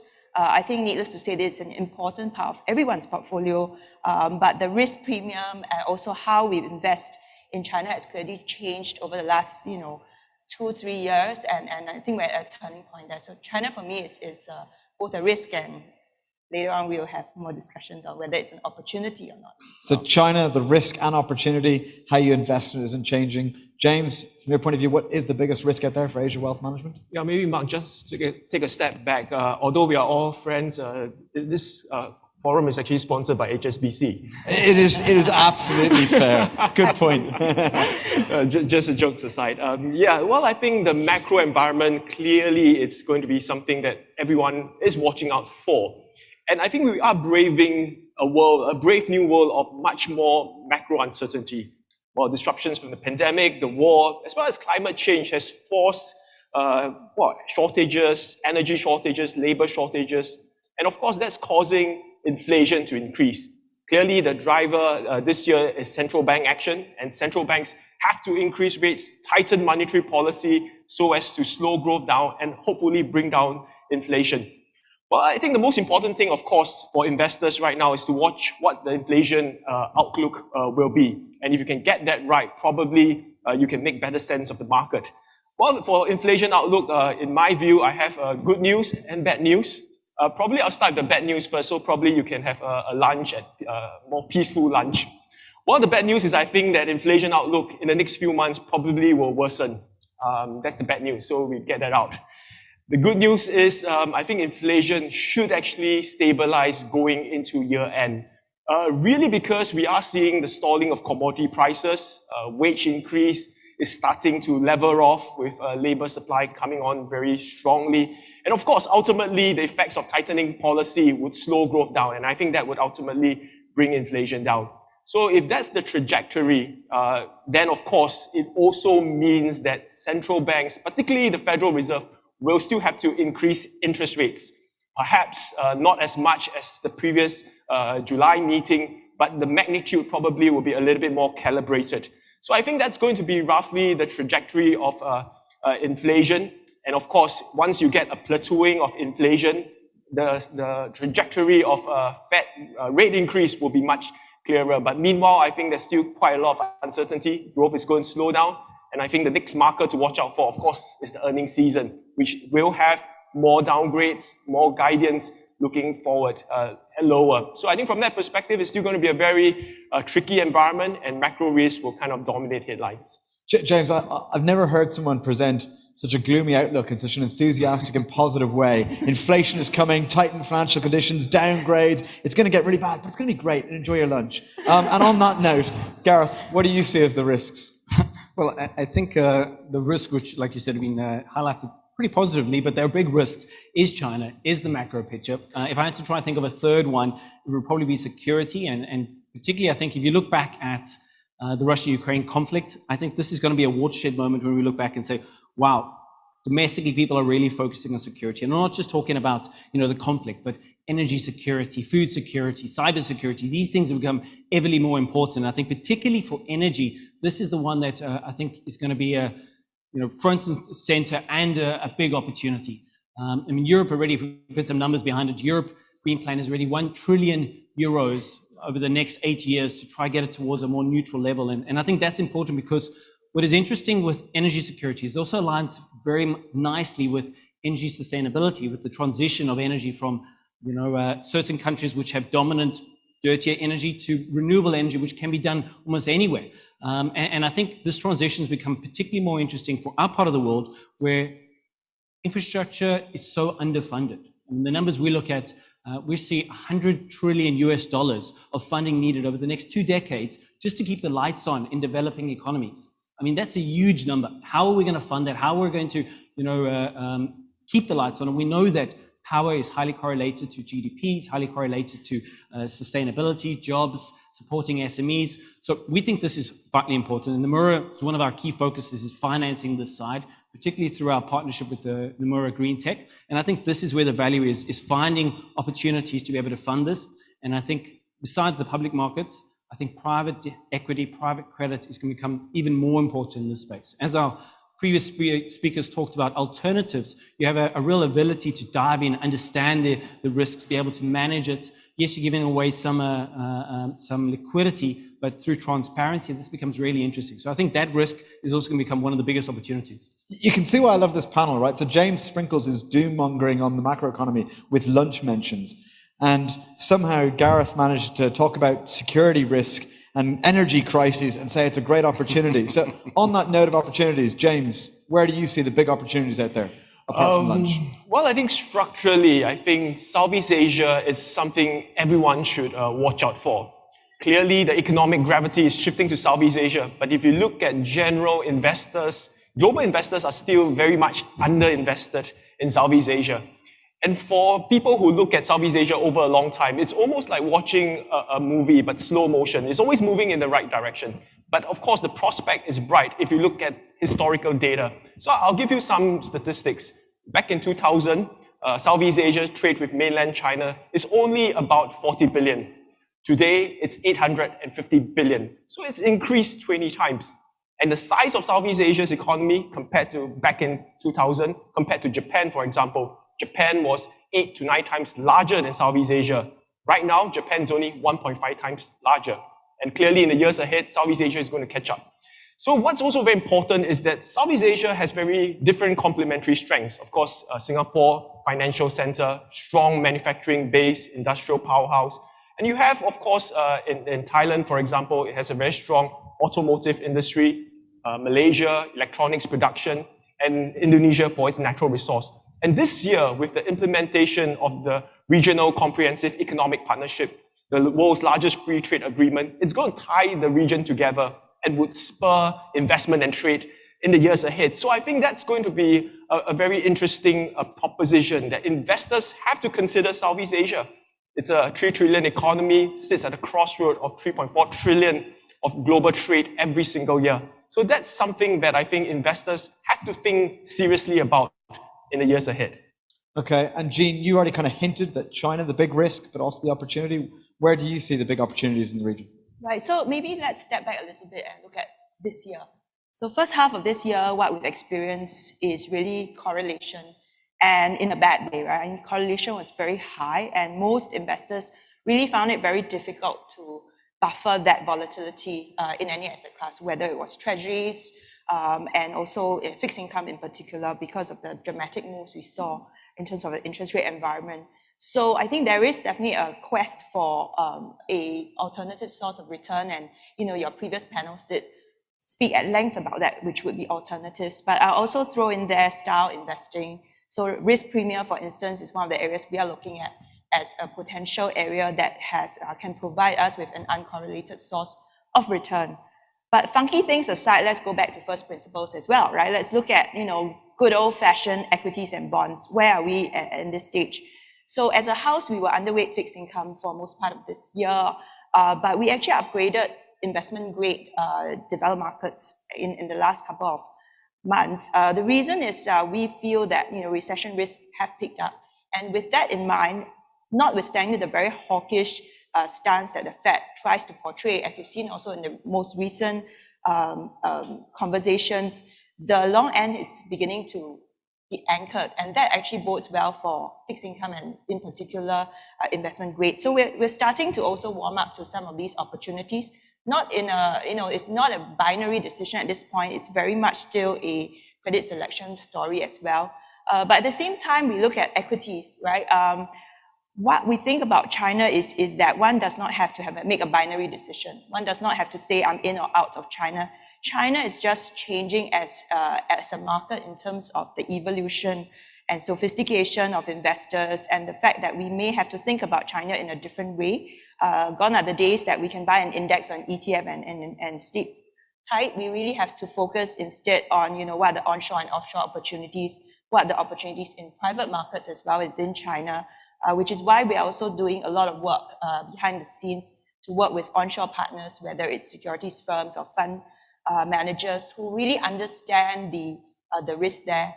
Increasingly, we're also hearing that investors are looking at China not as part of EM, but EM ex China and China. So in a way, it's almost evolved to become its own sub-asset class. And so we need to measure and calibrate Chinese risk very differently. But at the same time, we mustn't miss the forest for the trees, because China is just in a different part of the macro cycle, given that inflation risk is not as high and there is room for accommodative monetary policy. On the other hand, in terms of the innovation cycle, particularly in green tech, right? I mean, the pace at which EVs are being developed and the EV infrastructure most recently as well, was announced by Ministry of Transport. We see this as actually a strategic and structural opportunity. So one just needs to be a lot more involved and engaged in terms of Chinese investment. Okay, Jean, there's an audience question, which I'm going to come back to maybe in a second, about interest rates, given that you're talking about adding duration selectively in fixed income. But I want to go to Gareth first. You talked already about the energy transition providing opportunity. Where else do you see opportunities in this world at the moment? Well, I mean, I think the two topics, regionally, I think the region here is fantastic, and I think we're in a different part of the cycle, and fixed income is becoming far more interesting. I think it's also about how you invest. I think that's an interesting part that we shouldn't forget. We're in an extremely complex environment, and even though we're trying our hardest to be upbeat about the risks, there is a lot of risks out there, a lot of difficulties, and how do you get around it? One of the free lunches, like the lunch today, is diversification, but you need to play that. And I think as portfolio managers, as traders, one of the things which we all know is idea is only as good as its execution. How do we execute some of these ideas? And this is where I think it's interesting to look at the number of new tools that are out there. If we go simple to ETFs were traditionally a nice way of buying the overall broad index. Now ETFs have expanded so much that you can get really specific about different parts of the sectors, different parts of the curve, different thematics. And I think this really helps active portfolio managers, active investors take advantage of single line securities, plus maybe beta from ETFs, or be able to position portfolios in a much more effective way. It's not about making portfolios complex. It's actually, I think, about simplifying them. These instruments have made it simpler for us to get exposure to something that we have a high conviction in. And there's a number of asset classes which we think are interesting, across the EV, the green energy space, for instance. But it's not about the specific asset class. It's about getting there in an effective way. And I think ETFs is a really interesting way to complement portfolios, particularly in private wealth, where there's ultra high net worth, and then there is a different scale. And I think that's exciting, is the amount of tools that are now available to be able to get these different views in this complex world. Okay, cool. So we've had an audience question about how high do you think central bank rates can go? And that's a very general question. So before you answer, I'm going to narrow it down. And I'm going to love this, because it sounds like James and Jean are on opposite sides here. And there's nothing I like better as a panel moderator than a bit of an argument in a fight. So I'm hoping to stir that up. I'm going to specify, since central bank rates is very general, I'm going to say, how high do you think the Fed will go? And we should say that what's priced is about 3.5% by the end of the year, and then there's a pivot that is expected to be some cuts next year. So do you think that we're going to go much higher than 3%, 3.5%, or do you think that's roughly right? I guess I'll go to James first. Well, I think that's roughly right. We think it's a little bit more, probably 25 basis points more. And I think that's roughly where we think the rates will pause for a while. Okay. Jean? Unfortunately, we are about the same as well over there, so there isn't a fight that you had anticipated. I think right now, our projection is really that the Fed actually front-end loads the rate hikes, and the corollary we see is actually 1994. I know some of you in the room maybe do remember that. Others, probably that's not in your radar, because you're way in a different age bracket than the rest of us. But I think where we see the Fed acting is very similar to those conditions, where front-end loaded rate hikes will come on board, and then we'll taper, and then that actually was in 1994 the trigger for a very strong rally from 1995 all the way to famous last words 2000. So we do think that the stage is set in terms of potentially addressing the inflation question very early on, and then taking care also of, in terms of jobs in the US and recessionary risk. So we don't rule out a recessionary environment. However, we think it's more of a bend and not break type of recession, because I think the central banks do have that very much front and center in terms of their priorities as well at this point. Okay, Gareth, don't tell me you agree. Well, yeah, afraid I do. But just slight different. We do think that recession is actually going to be this year, Q4. So we actually believe our house call is for recession to be earlier, and we think the Fed are going to aggressively move towards that to bring it forward, as such get on top of inflation. That is a plan. This last meeting was a bit of a surprise, I think, for many, and I think to understand where the Fed is going, because to be honest, we don't think the Fed is in a fantastic position to fight inflation at the moment. I think they've got a lot of work to do, and they need to spend these next 2 months really talking the market up and see what happens in September. So I think September is going to be really, really interesting, but we have our terminal rate at 375, 350 to 375. I'm going to have to fight you all afterwards because I think rates are going much higher than priced. I think the inflation environment is very different from 994, but no one's here to listen to what I have to say. So I'm going to go instead to the next question before I get on a bit of a tangent about rates. I'm curious about any other underappreciated kind of nascent trends in the industry that you think people may be unaware of. Obviously, we had great panels today, talked about a lot of this. I'm just wondering if there's anything else that you heard or missed, or maybe you want to re-emphasize is kind of really, really relevant in today's world. Jean, I'll go to you first.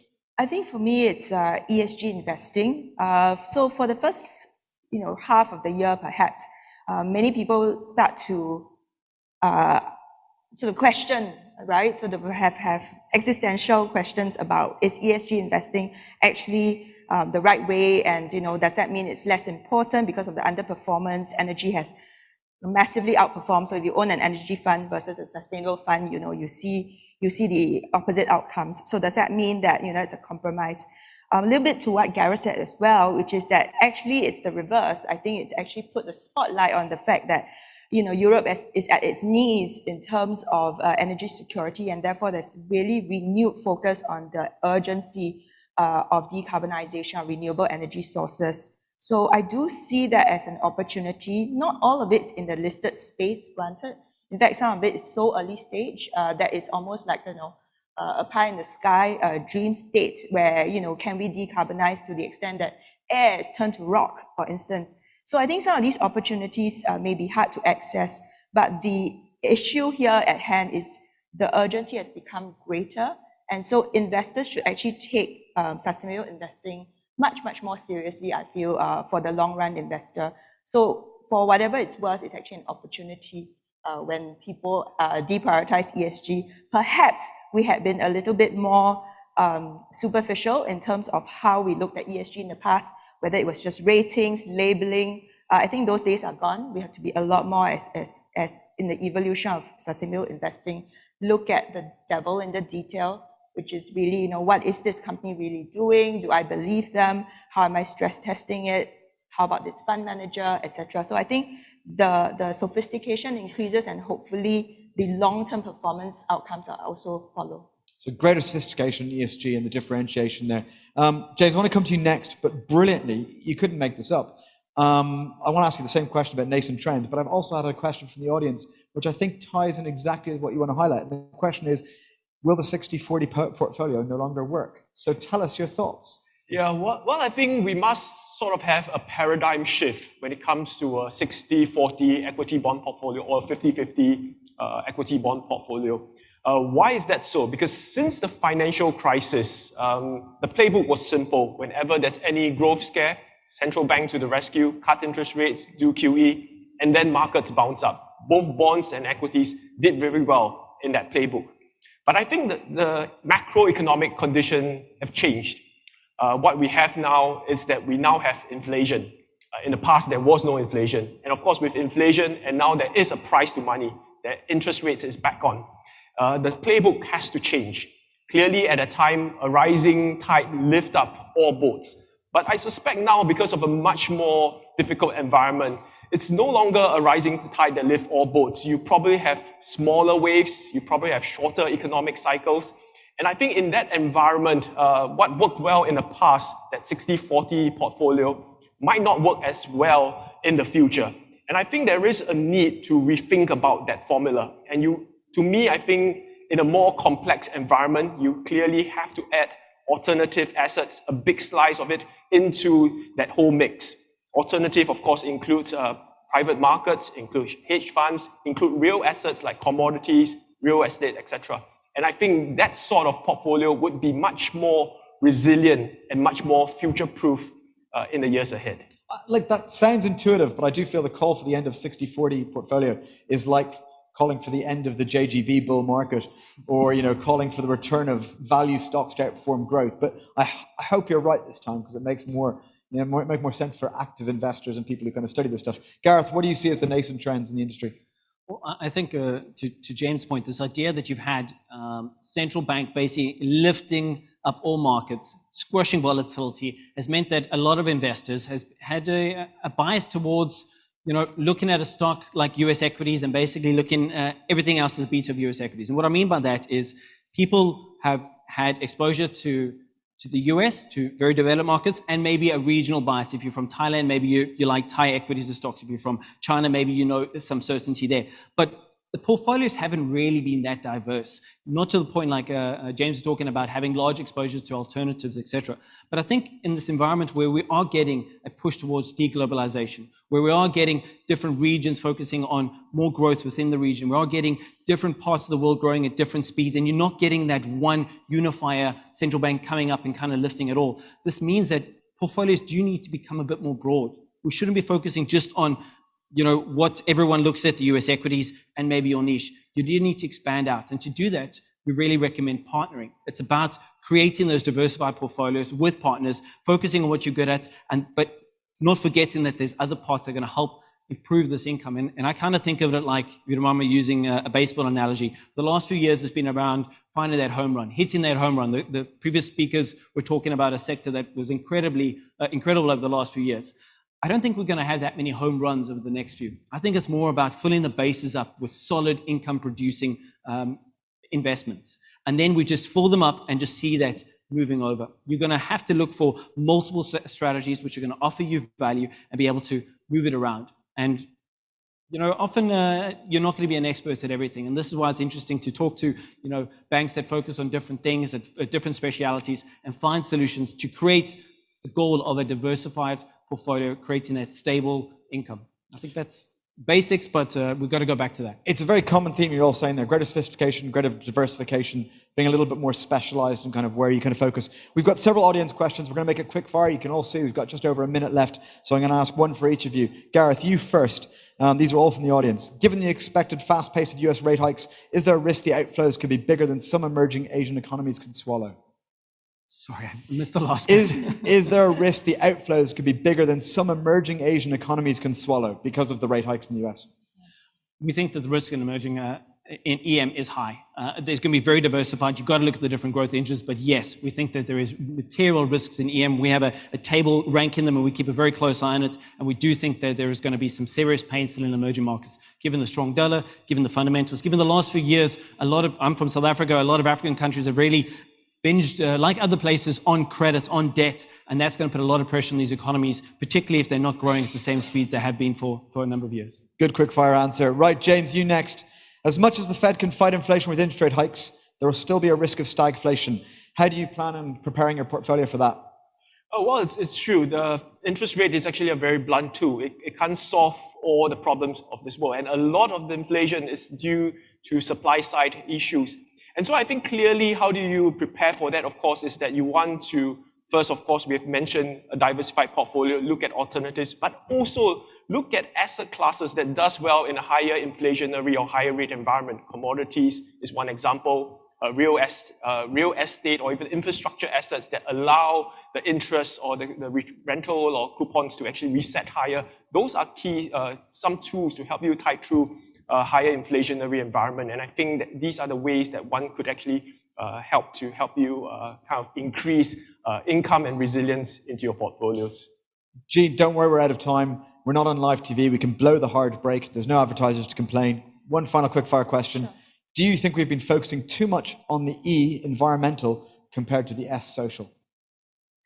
Yeah, I think in terms of the environmental aspects, I think that's the measurability is what we've been focused on in terms of the urgency as well. I think social is certainly very important, but in terms of being able to measure that, that's even a greater challenge. And with that comes all the value judgments as well as to your social, what social really means in different markets and to different investors as well. I think what's important today for wealth anyway is to really understand our clients as well as individual investors of what is the objective and also what speaks to them.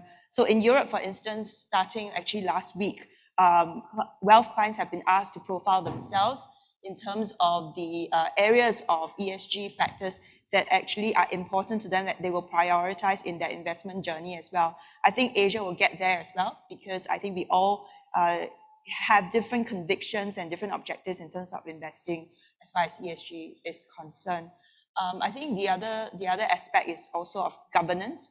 I think governance takes care of us from a risk perspective, and we as Asian investors need to really pay attention to this risk because we've seen, for example, how this can really impact our return when we're in companies that we perhaps had underestimated in terms of the importance of how governance might actually just, take the rug below them, and we can see some companies actually fail because of governance issues. Brilliant. Jean, James, Gareth, that was absolutely fantastic. Thank you very much. Can everyone please give them a round of applause? Thank you. Thank you.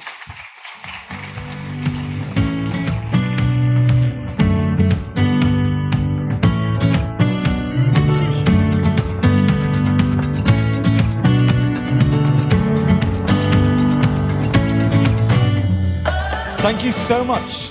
A few final comments before you all run away. I wouldn't blame you. If I was at the back, I'd try to get to the front of the lunch queue first. But look, thank you all very much for joining the Bloomberg Asia Wealth Summit. We really hope you enjoyed the conversations today. I thought they were brilliant panels, a really great attendance. Thank you to all our speakers, all our moderators. Thank you very much to our founding sponsor, HSBC, for making this summit possible. If you'd like more information on HSBC and on our sponsors, please visit the resources tab on the event website. Most of all, thank you very much for being an engaged audience. Lots of questions. I had some more I did not get around to there. Really, really appreciate that. To watch any part of this event, you can return to bloomberglive.com to view on demand. Stay in touch. Check out our website for upcoming events. We have a busy calendar, and we'd love you to join us at our other events in the US, the Middle East, Europe, or here in Asia. We've now come to the end of today's program. Most of you are already out there. The rest of you who are very, very polite, thank you. Please now run, get to the back of the queue, enjoy that amazing lunch, go to the foyer, network, focus on the lunch, meet some new people.